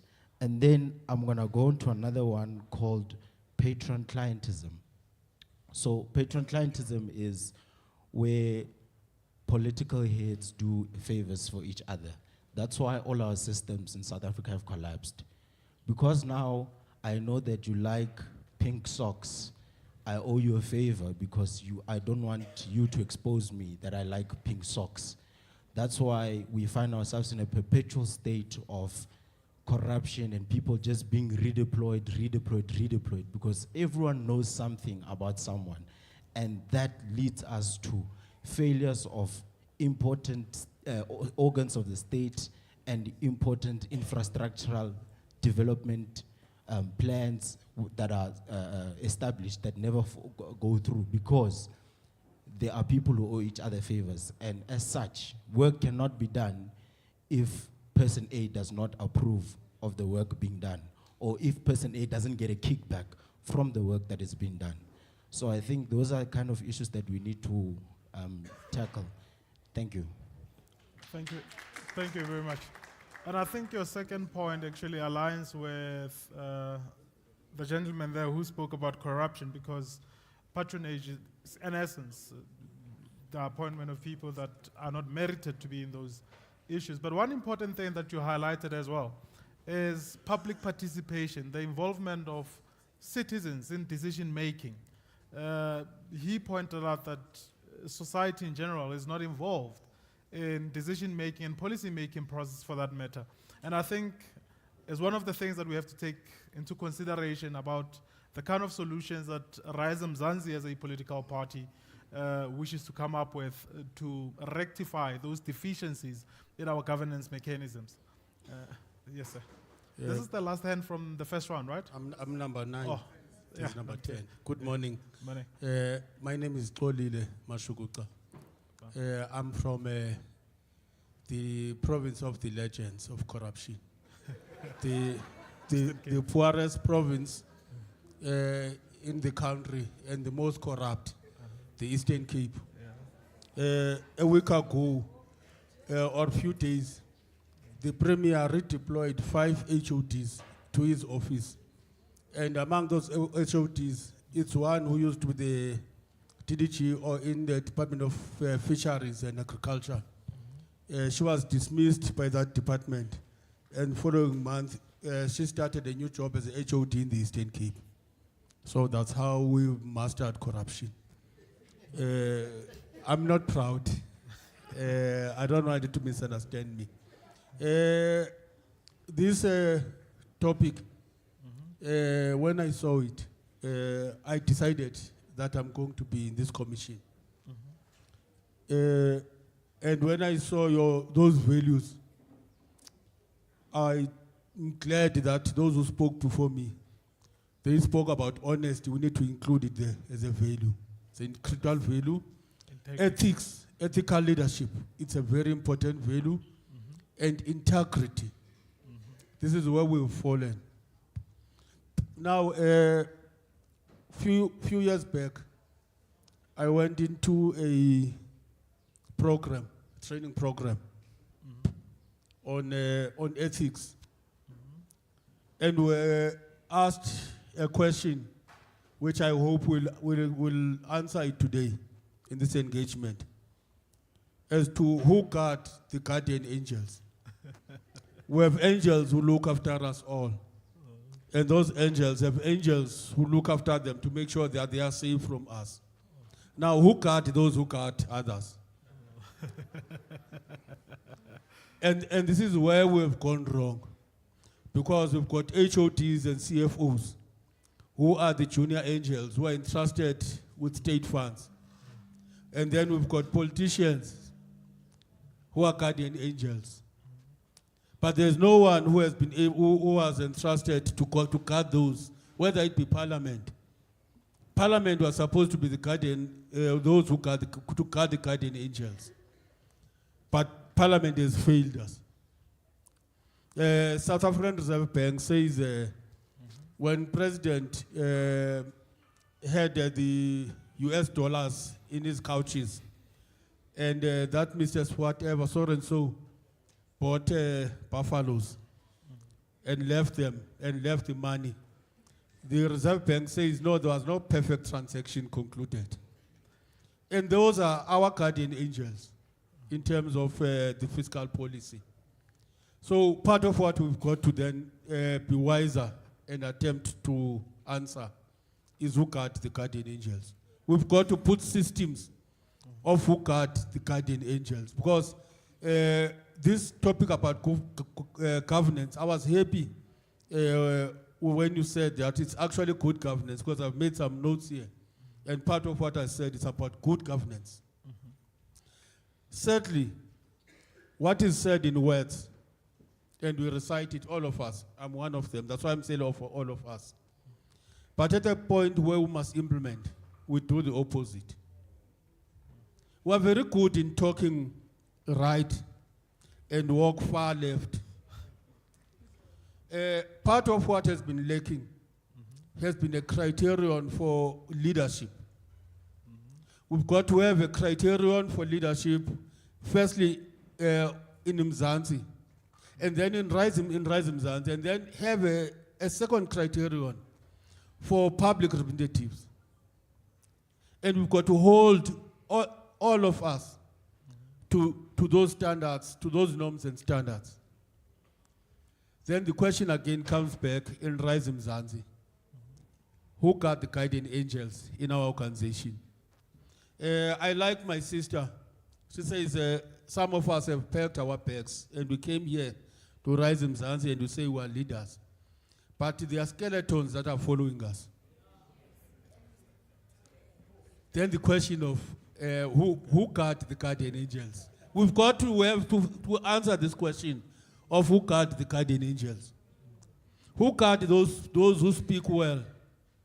How do we know what those who speak well do at night? Who they meet with? What do they do in the darkness? Therefore, program director, I've got a number of ideas. But the question of guarding the guardian angels, it's not for the faint-hearted, for the faint-hearted. It's a deadly one. The lady from the Department of Health in Gauteng, Dekoran, is among those who paid the highest price for attempting to guard the guardian angels. Now, if Rise Mzansi is going to succeed, among the traits we are going to need is going to be honesty and bravery, and walk among lions and say, lions, you can eat me, vultures can eat me. This thing is not going to happen. And if we don't adopt that spirit, rise us. Let's close now and go back home. Because if we're not going to say, you either kill me, but this thing is not going to happen, then let's close and go home. Because this is the most critical committee in terms of all what we want to do. If our governance is not up to scratch, we are going to fall. As I step down, in 2011, we were doing some training somewhere. I don't want to sound like I'm boasting, but we had reps from other countries. And this fellow from Zambia comes to me in the evening. We had a very difficult topic that day. He then looks at me, he says, "Hey, you South Africans, you want to prove that indeed you're Africans." And I felt offended. And I said to him, "What do you mean? Because you guys, you think you are the only ones Africans." He said to me, no, don't get offended, my brother. But because all of us who got our countries in a fairly good condition, we have destroyed them, and now you want to prove that we're African by destroying yours. And that's exactly what we've done. A few years later, I was looking for that chap to say to him, "I'm sorry, I misjudged you."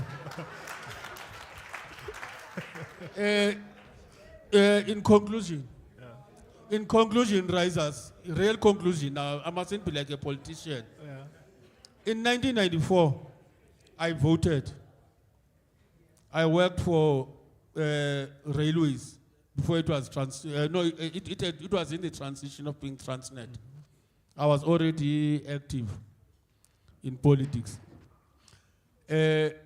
As we were voting, we're excited. We are taking over this country with a functional rail system, and a lot of things were functioning. We were respected by the world because of our nuclear arsenal. Rwanda was reduced into ashes by the genocide. 30 years later, we are where Rwanda was in 1994, and Rwanda is where we were in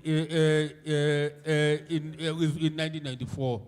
So these roles have been turned around. There is no one anywhere in the world who's going to save us but ourselves. Let's be our own liberators. Thank you.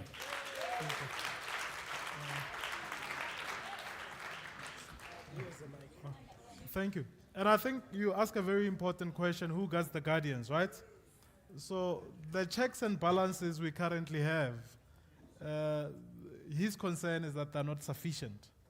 Those who are put in place to ensure that those who are given responsibilities do not abuse the powers that is vested in them, they also failing to ensure that the ones they got are not abusing the power, right? Is that how I captured you? But also them, who got them to abusing the power? Mm-hmm. And also you made an internal perspective point as well about the party itself, and I think this thing is coming up quite frequently, that internal dynamics as well, in terms of the party itself, there should be some checks and balances in terms of how leaders are elected, the kind of leaders that are elected, and whether the leaders of the party themselves are being held accountable for whatever it is that they engage in, right? I got you right. Thank you. We're going to take another round of hands. Before that, The number last 10. one. Yeah. We'll take. No, thanks a lot. And I like the question, who guards the guardian angels? This is Uzolani, and the surname is Zonyane. Having born in the Eastern Cape, spent most of my life in Cape Town. For 5 years, up to June this year, I've resettled in Gauteng. I provide some professional services in South Africa and in the continent around, I'll say, public service management. And when I talk to, I'll say, public representatives as well as administrators, I take an example of the three-legged pot, which many of us have become accustomed to because of load shedding. For you to be able to cook with that pot, for you to have food that Usonges was referring to, that pot ought to have the 3 legs. If it doesn't, you must improvise for the 3rd leg. Now, those 3 legs in my analogy, are represented at the apex by the people, each and every one of us sitting here. The second leg being the public reps that we elect as the people. And then lastly, the officials or the administrators. We often take ourselves out of that equation as the people when we talk about government, which is the pot. It's how do we then begin as the people, take our role, and in answering this question, for an example, who guards the guardian angels? It's us, the people. And last week I attended a South African Local Government Association seminar on talent management. Almost every speaker that spoke there, that talent management process starts at acquisition. Who do you acquire? Then the question that should sit, and it has come through since yesterday and even today, who do we acquire to lead us, for us to become, for an example, the effective guardian angels that we should be? That's a challenge to all of us. And it also ties back to the question you asked, because the question was, which way has government failed us? We should be asking which way we have failed us, for us to get the right answer and the solutions to the problems that are facing us. Thanks a lot. Thanks. If I get Zolano correctly, he touches on a very important issue of an active citizenry, right? That the citizens must not hold back and lay back and say that those who are entrusted with the responsibility will do everything. Citizens themselves must take an active part in ensuring that the society is governed in a correct manner, right? What we're going to do now is we're going to open another set of round for set of hands, right? But as we do it, as we give the inputs, let's now just think beyond the governance failure issues, but come up with solutions as well in the process. I think a number of issues have been raised with the previous round, but now we also craft how best do we believe the issues you raise and those that have been raised already, how do we overcome those? Is that clear that now we're moving towards solutions as well? Thank you. Your hand has been up, number 1, number 2, number 3. No. Okay, thanks. 4. But that side, we jumped it. I'm coming back. We jumped that side previously. I think there was no one who spoke from this side, right? That lady, that's number 5, right? 4, 5. Yeah, you, not many women have spoken, so let's exercise. That's number 6. 7. Then the 2, that, and these 2 hands. Also, I think we should also use Slido. Those who have questions as well can use the QR code and actually ask questions on Slido so that we can, because I think we have to move forward to getting solutions. Yeah.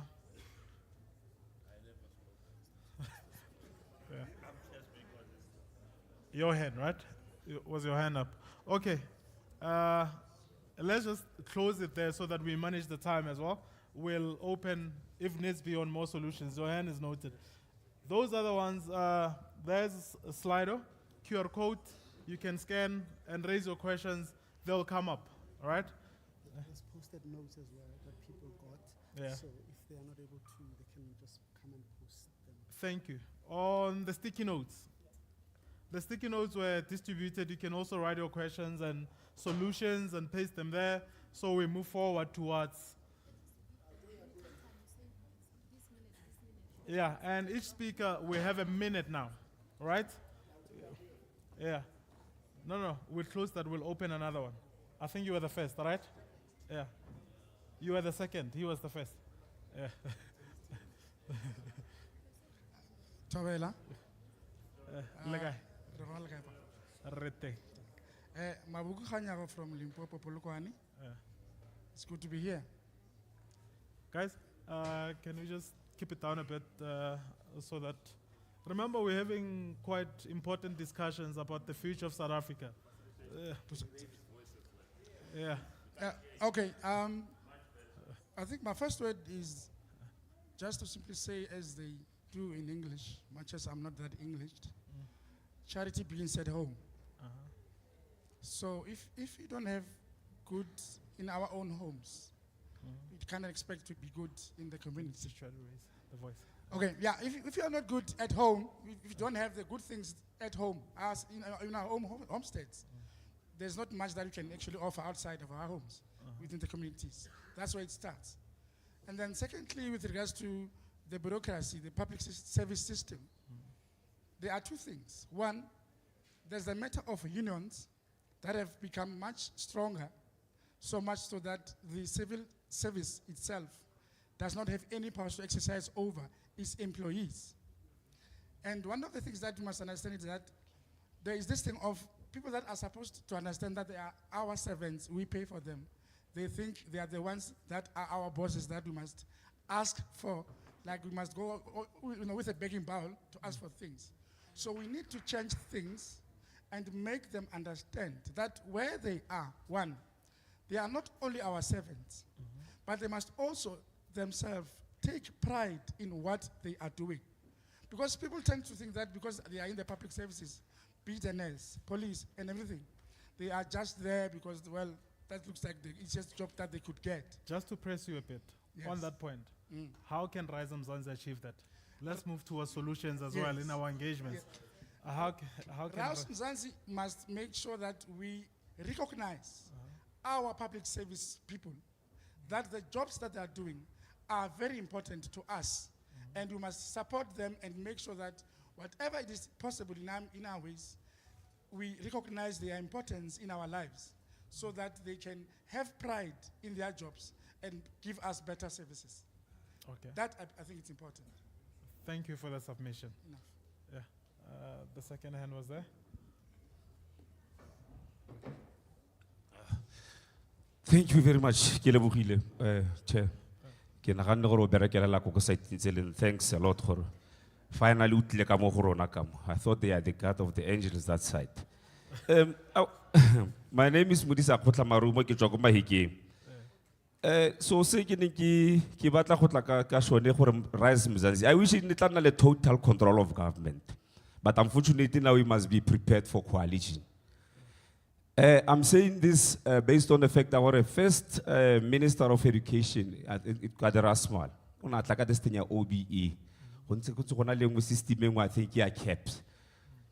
Our problem is that each and everyone who comes into the administration, otlaka his system. Now that thing is a problematic.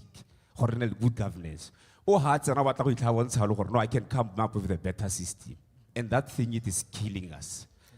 So I would like to say to Rise Mzansi that we need to take a decision so that into 2024 and get seats there. There must be a solution. If this administration is appointed in office, that system should not change.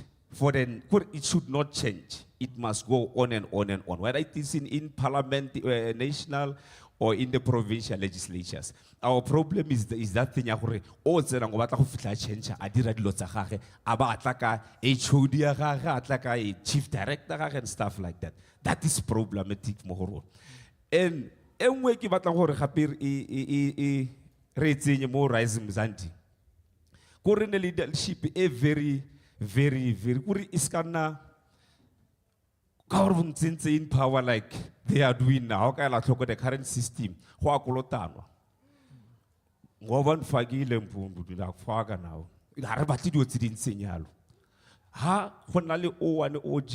He must be dismissed. I plain common clear. I like the system. Singapore. Go Singapore. One minister went to the holidays with business. When he came back from the holidays, President called him. Even Ponce, prepare your ministerial book. Ponce, hotel, show me everything you paid the whole business paid for him. He was not supposed to go there with business. He was prosecuted and incarcerated. That's the kind of system we want. We want leader who will put his foot down. We don't want a leader or some people in the system have a lot of favor. I don't think, what's her name again, the latest public protector? If Nasa Tlera President Ramaphosa ka appointed, she's appointed, I think, because she cleared him, president, sitting with dollars ko famenya gagwe. So we need leaders, dealing ethical, ka integrity. Thank you very much. So leadership that's beyond reproach, right? And you spoke something about policy continuity. Because in our current system, we have this obsession with policy development. We think that coming up with policies in itself is an end. And policies are actually a means to an end, right? So consistency and stability in the public service. This thing of when a new MEC or minister comes in, it comes with a new director generals, head of departments, and all of those things. So we need stability, we need policy continuity, but 30 seconds, how can we achieve that?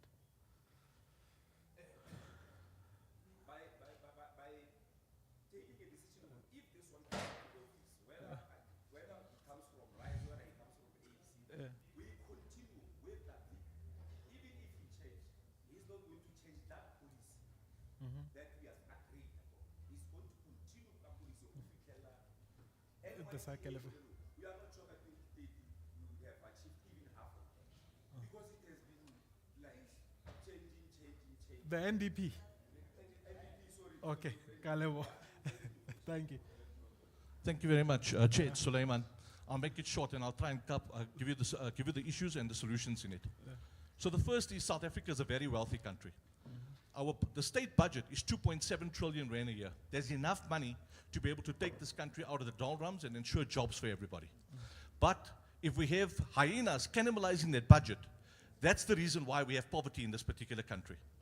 So if the 2.7 trillion rand budget is used optimally, we can ensure that we can have a trajectory to take this country out of its morass. We are a wealthy country, and that is only with a marginal few that's paying tax, right?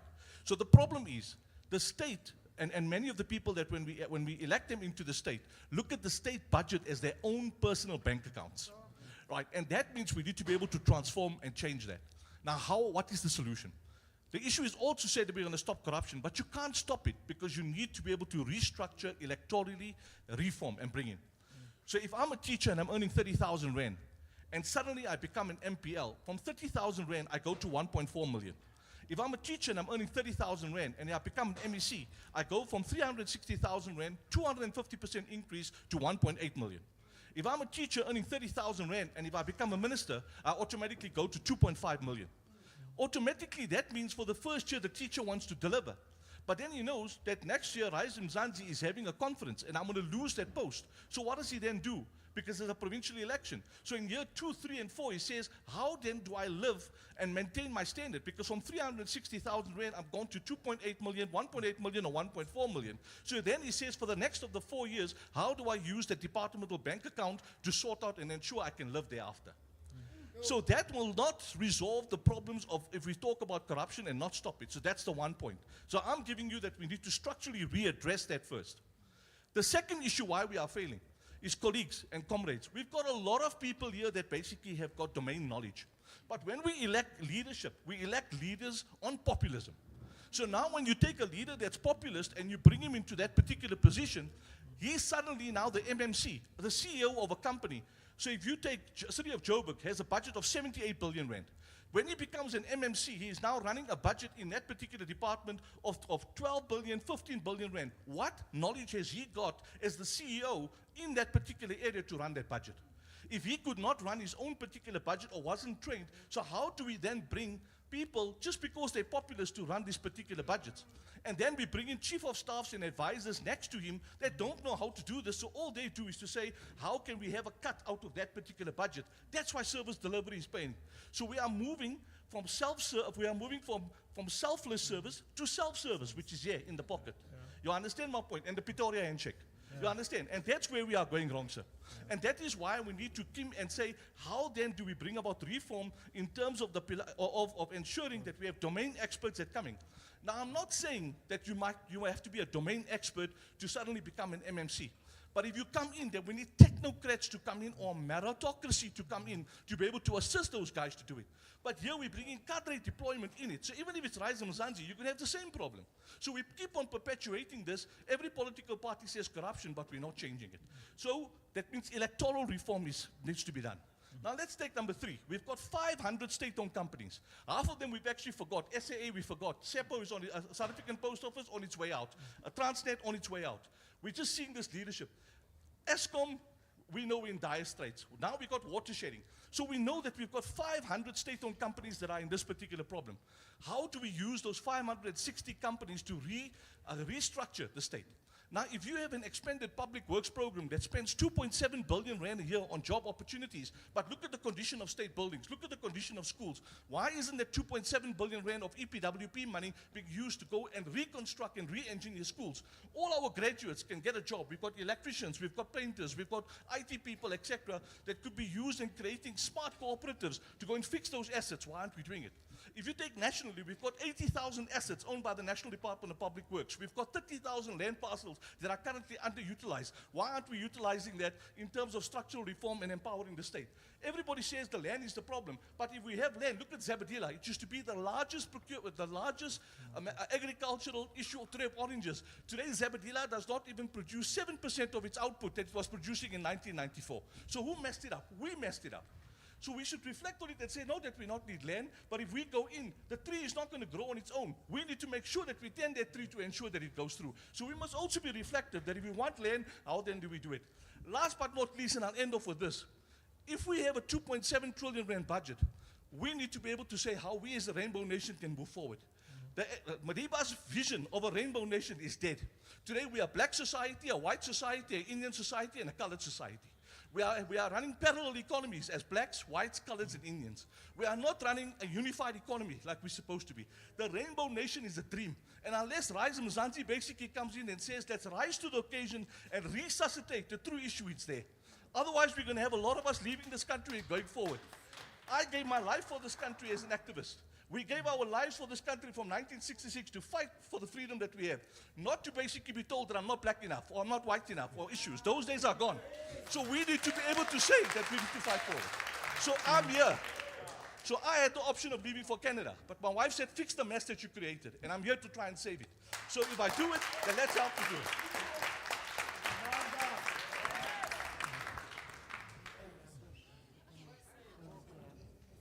Hi everyone. Hello, hello, hi.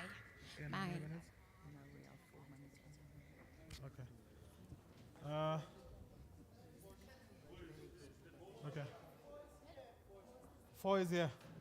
Yeah. A minute, then we're going to take 2 last minutes. Yeah. Microphone.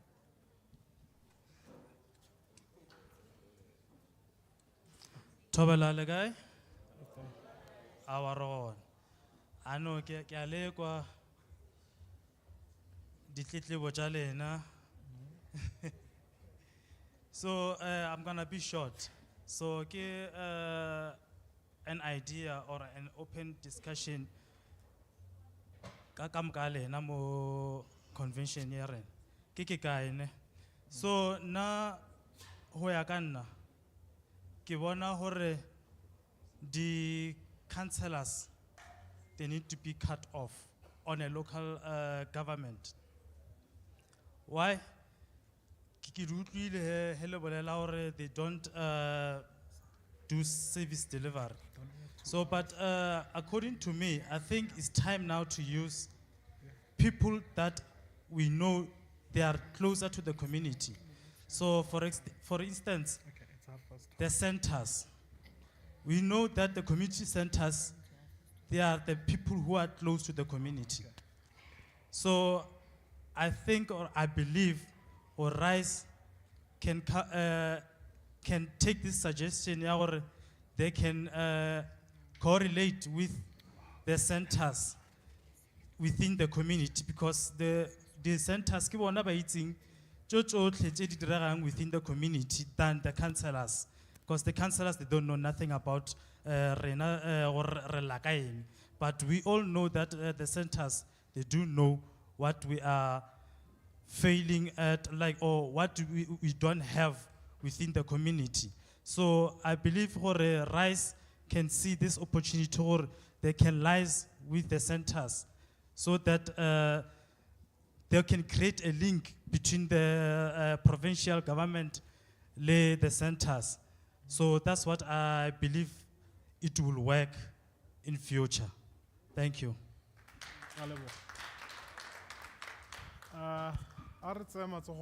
That side. The lady there with the hat.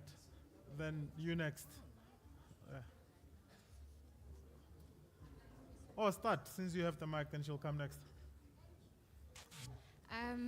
Hi, my name is Shulami Mola. I'm from the Eastern Cape. So you mentioned about the type of South Africa that we live in currently, and the first thing that came into mind is that South Africa is a dream country when it comes to paper, but the lived experiences are totally different. And I speak thus as a monitor in sexual reproductive health, maternity, and child with disabilities. These conversations, they don't reach people with disabilities. You'd find those who came through invitations, but you'd find that they are the most who deal with the crucial situations that you'd ever find. We don't speak enough of the violence that they face. We don't speak of the discrimination. There's actually disability discrimination. You'd find that, okay, you'd see a person with physical disabilities, but when it comes to the hearing disability, you're not gonna find them, or they're gonna discriminate, or they're gonna be discriminated through like color. No, they can't sit here. No, I can't sit with next to this person, and some sort. So what we can do is we need to familiarize ourselves with inclusivity. You know, we need to be there. When we call ourselves community builders, but you'd find that there are areas that we do not even reach, or there are places that we don't even go to because of those people are just an afterthought of the services that we deliver. And most people be like, well, a live example, we were hosting an SRHR event at VATS, and then we invited people. The first thing, they were like, oh, disabled people have sex. And we're like, why are so people jealous of sex that doesn't even belong to them?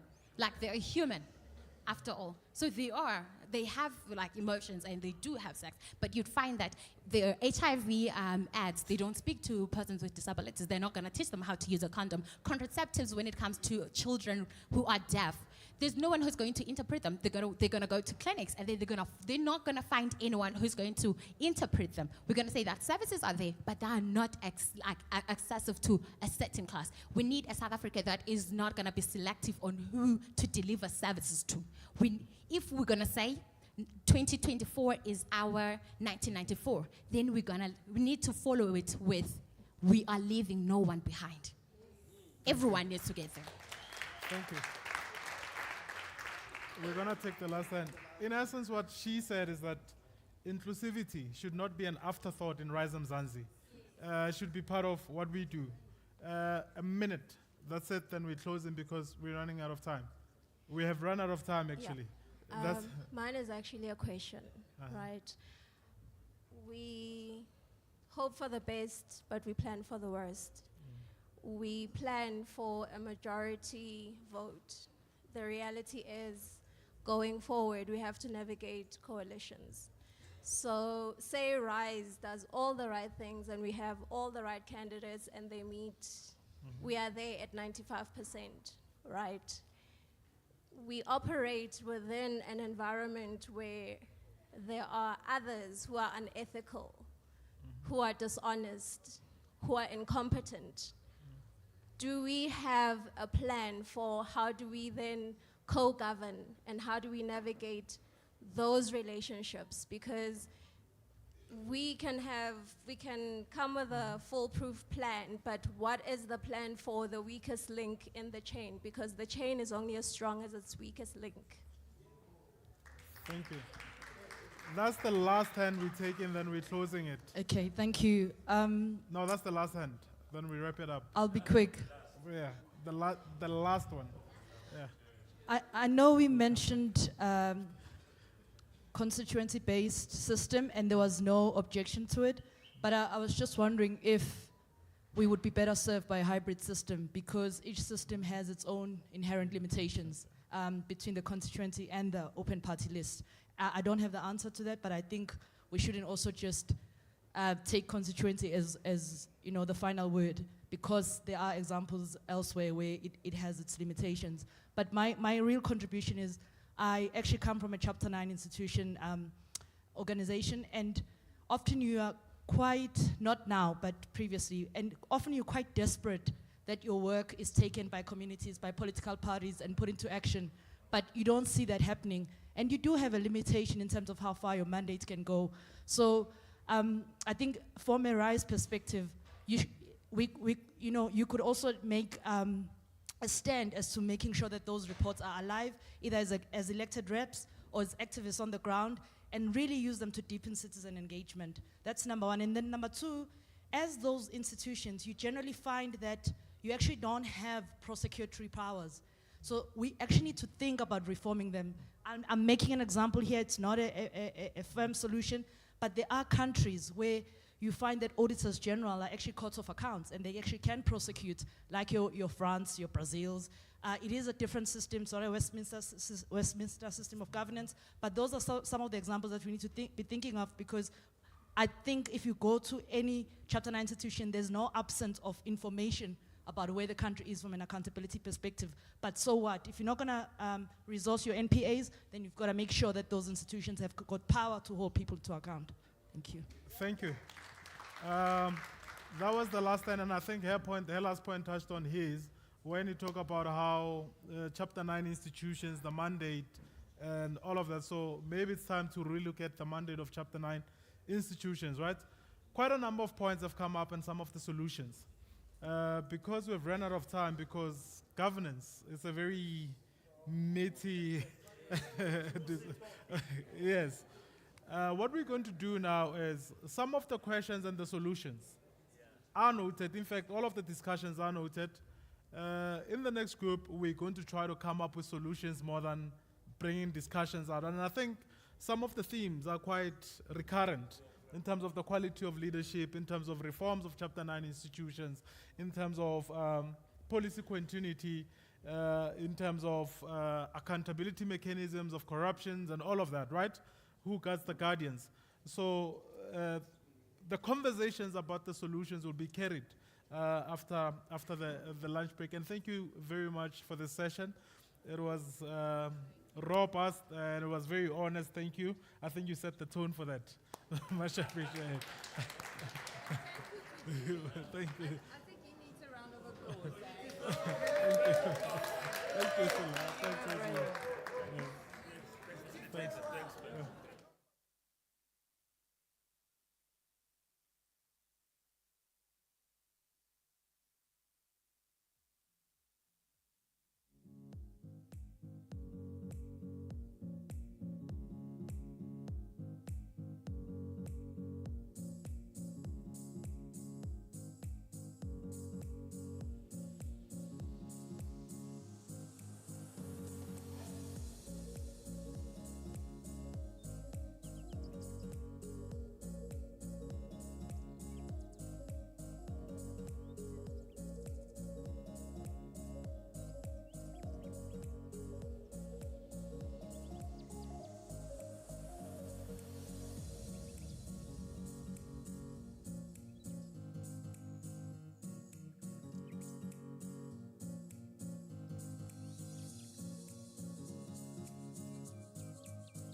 If anybody has found a wallet, please do the right thing and just bring it to the desk at the back, please. Thanks.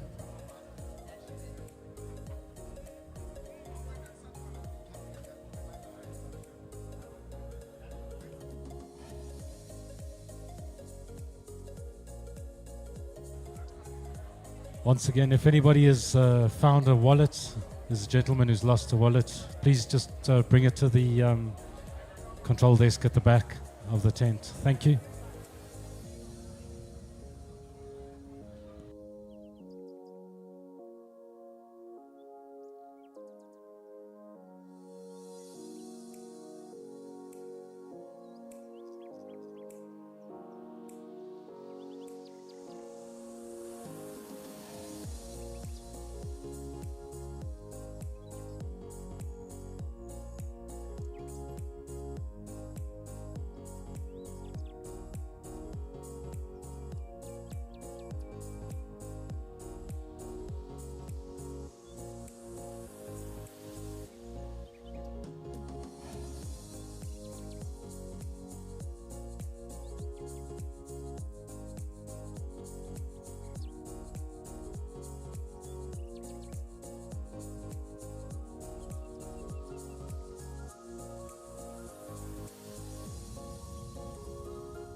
We set out to have a convention where every delegate, every person who comes here, wherever they come from, whatever their life experience, their professional experience, their personal experience is, they're able to come here, meet other South Africans, have a really good discussion about the kind of future that we all want. So it was really important that the themes of the convention are relatable and they all speak to the things that we experience and we all worry about. So for this convention, we have 6 themes.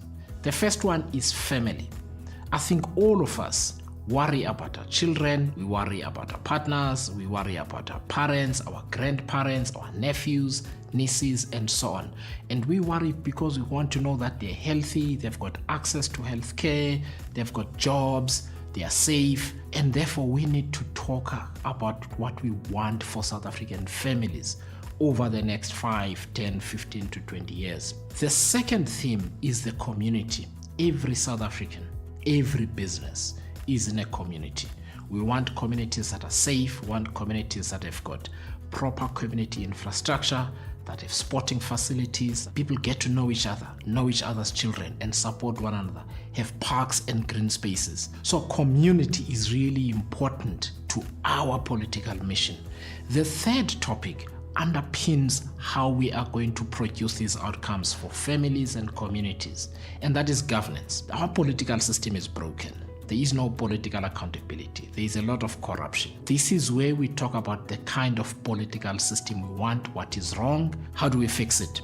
The fourth one is the economy. Everybody needs an income. Everybody needs to build wealth, needs to save money so that in retirement or in times of need, they've got something to draw on. We must talk about the kind of economy that we want, what economic justice looks like, underpinned by a great governance system.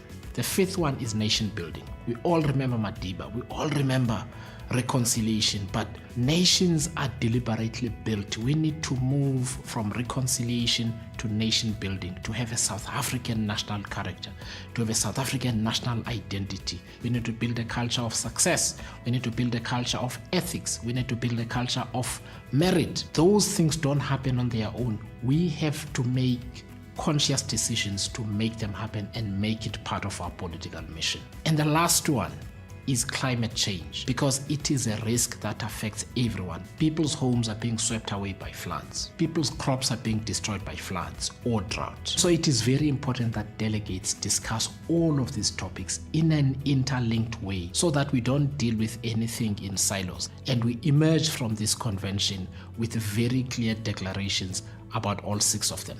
I think we're going to have great discussions during the course of this weekend, and I look forward to interacting with each and every one of you.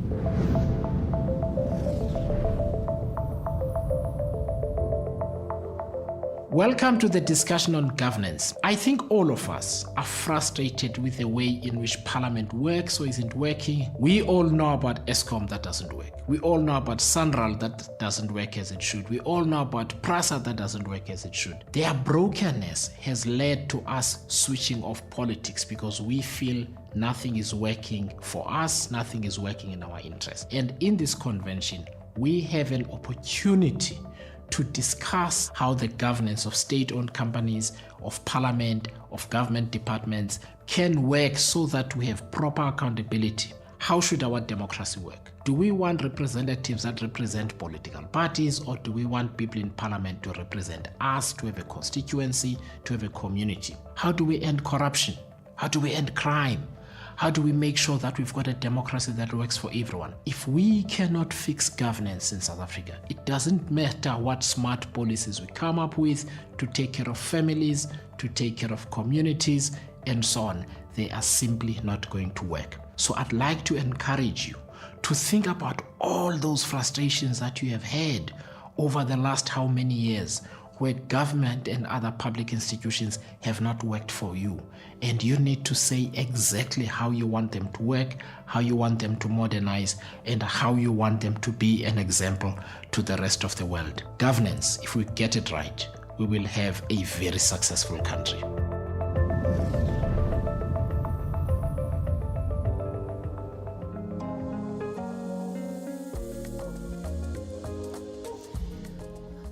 Hi, good afternoon, everybody. It's a much smaller group now than the first one, so you get the fun sessions. So good afternoon. For you who don't know me, I'm Silna Steyn. I'm the Deputy Chair of RISE, and I have the honor of being the political champion on governance and political reform, simply because in my portfolio that's typically a bit of a, let's say, a me problem. So I need your input, please, today. We had a very big first session. So in the first session, you won't easily see me with this much notes or a book ever in your life, but this is going down now. We've had such robust, clear messages from the first group, and it was basically everybody that's not here now, they were in the first session. So they listed a few very specific issues around governance, state-owned entities, things like that, and we didn't get to the solutions. There were a few points where there were a few suggested solutions. You will see on this board the sticky notes that's here. That's obviously things. And on Slider, suggestions that people are making. I'll collect this now, and there's a few left. We don't really know what happened to the other post-it notes. But if you have something you want to add and you don't get a chance to, I think in this size group, we might actually be able to ventilate quite a few. But please come and grab a post-it note or add your comment on Slider. So I do want to mention, I do want to take you through the things that were highlighted in the first session. So because we're not going to have an opportunity in this session to really ventilate the problems are clearly ventilated, but I need to tell you which problems were ventilated. But please, if we missed something, I think let's start there. If you feel we need to add, and we have the best facilitator, I'm bragging now, but he's doing a fantastic job. So I think we might want to start there and then move into solutions. Just a quick housekeeping thing. One of the attendees from the previous session lost his wallet. He was sitting there. It's a black wallet, and he can't find it. It fell out of his pocket. So if you tell everybody as well, please, if you pick up a wallet or know somebody that picked up a wallet, please just hand it in to our friends at the back there. Lekker. So the things that we were talking about, and now the scribes and the facilitator must give me a few nods if I missed something, but we did go through this. When we talk about governance, we talk about good governance, not just governance for the sake of governance, good governance. And the main thing that came out is we need good, reliable, servient leaders. This is what we need. People of integrity, people with a good track record, not random person X that shouts the loudest. Did I articulate it well? Okay, good. And then obviously accountability will keep good leaders intact. So how do we do that? There was a long conversation about not just governance of South Africa, but also of Rise Mzansi. Our internal structures. What ideas can we share? What would be the thing? I always say this, and now I'll say it publicly. I always say, what was the conversations the ANC, those leaders we look up to, what was the conversations that they should have had? If we were now a fly on the wall in a conversation between Madiba and Oliver Tambo, what was the things that they should have said? Let's do this in the ANC to keep it clear. Can we please do that today? Can we be those people in Rise who can honestly say, in 30 years from now, what are the things that the people should say? Can you imagine they put that thing in there to protect it? So internally and external, you need to give the ideas on how to do that. So clean, good leadership. Then leadership development. We want leaders that are educated. But what about that guy that hasn't had the opportunity to have the education to lead us in Parliament? What if our future president is sitting in a situation where he doesn't have access to the kind of education he needs? How do we develop our leaders into the absolute best leaders? Then rule of law came up, active citizenry, referendums. Why are we not having referendums? Should we be having referendums, and on what kind of topics?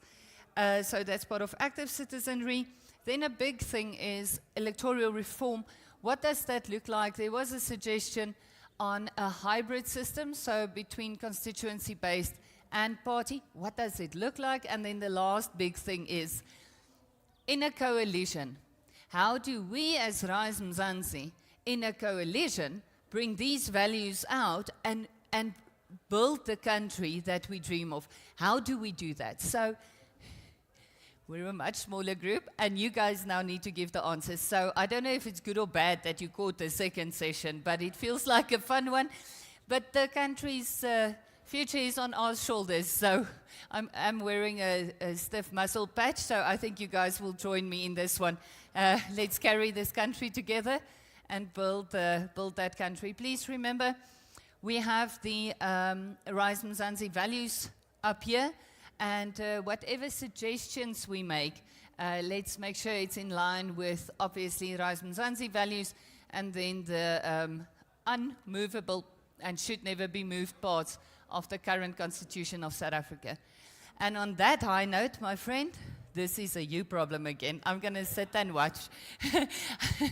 Thank you so much, everybody. Thank you for your contributions.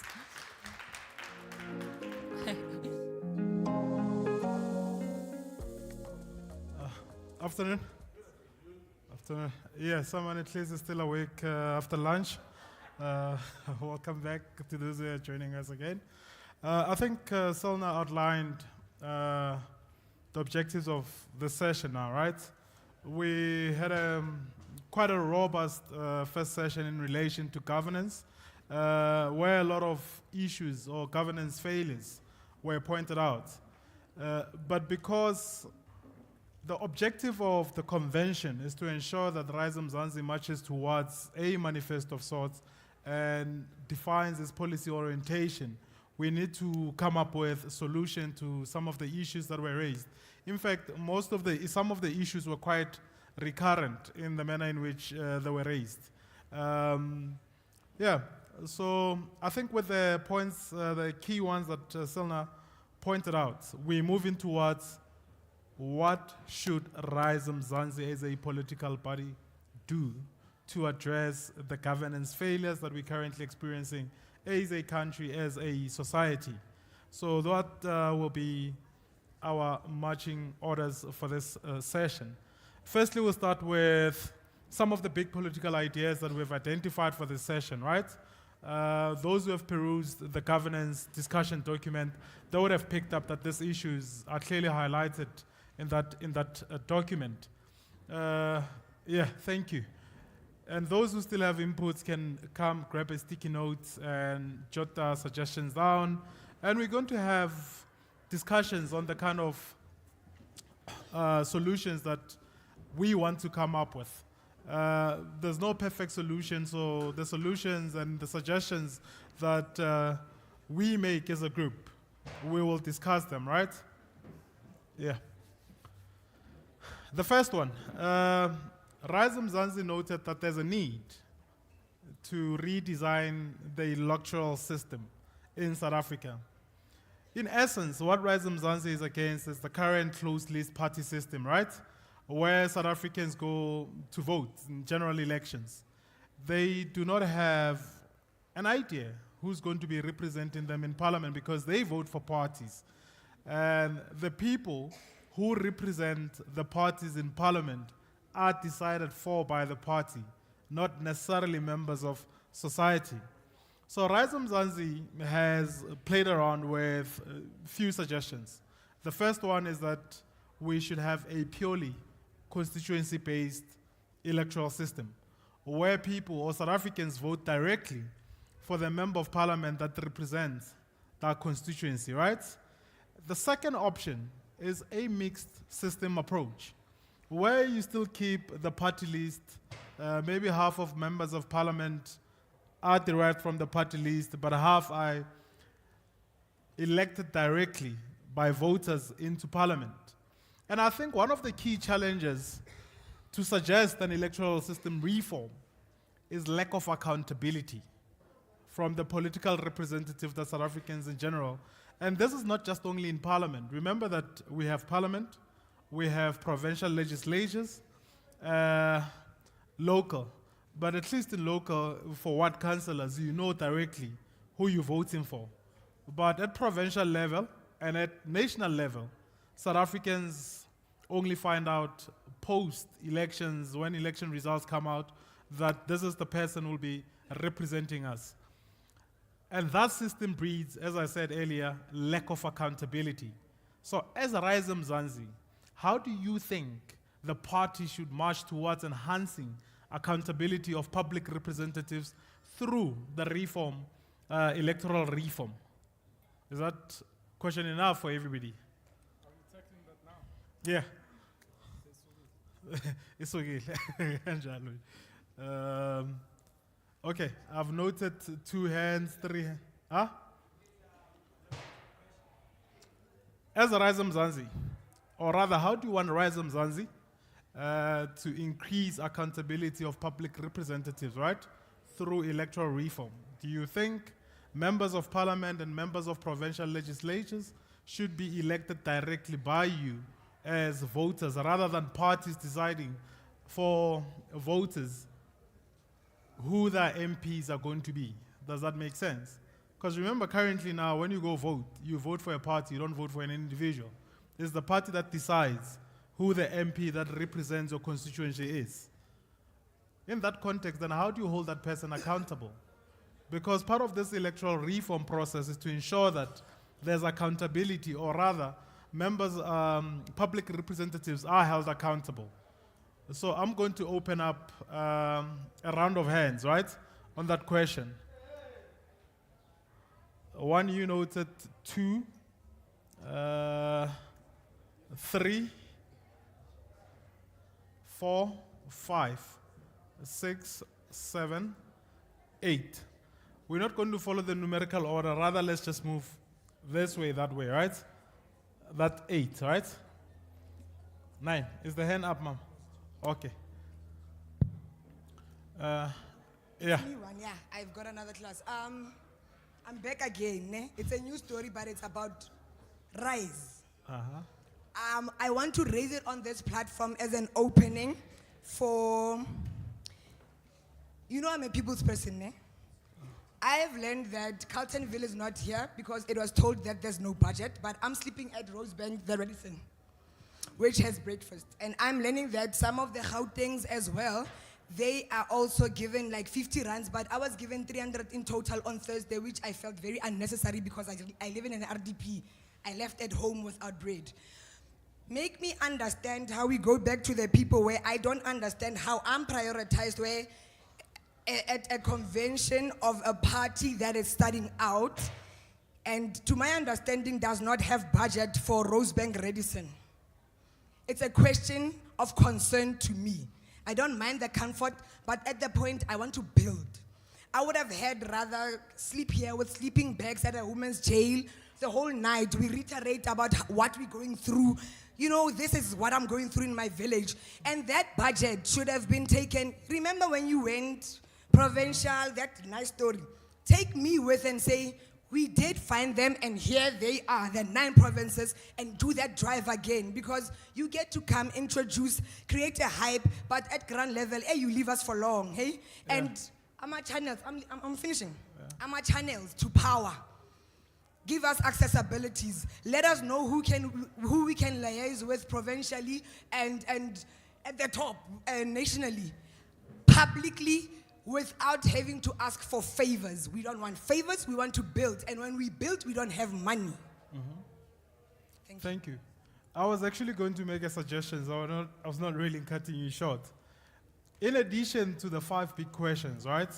One thing that came up, and I think Selna mentioned it, is the internal party governance.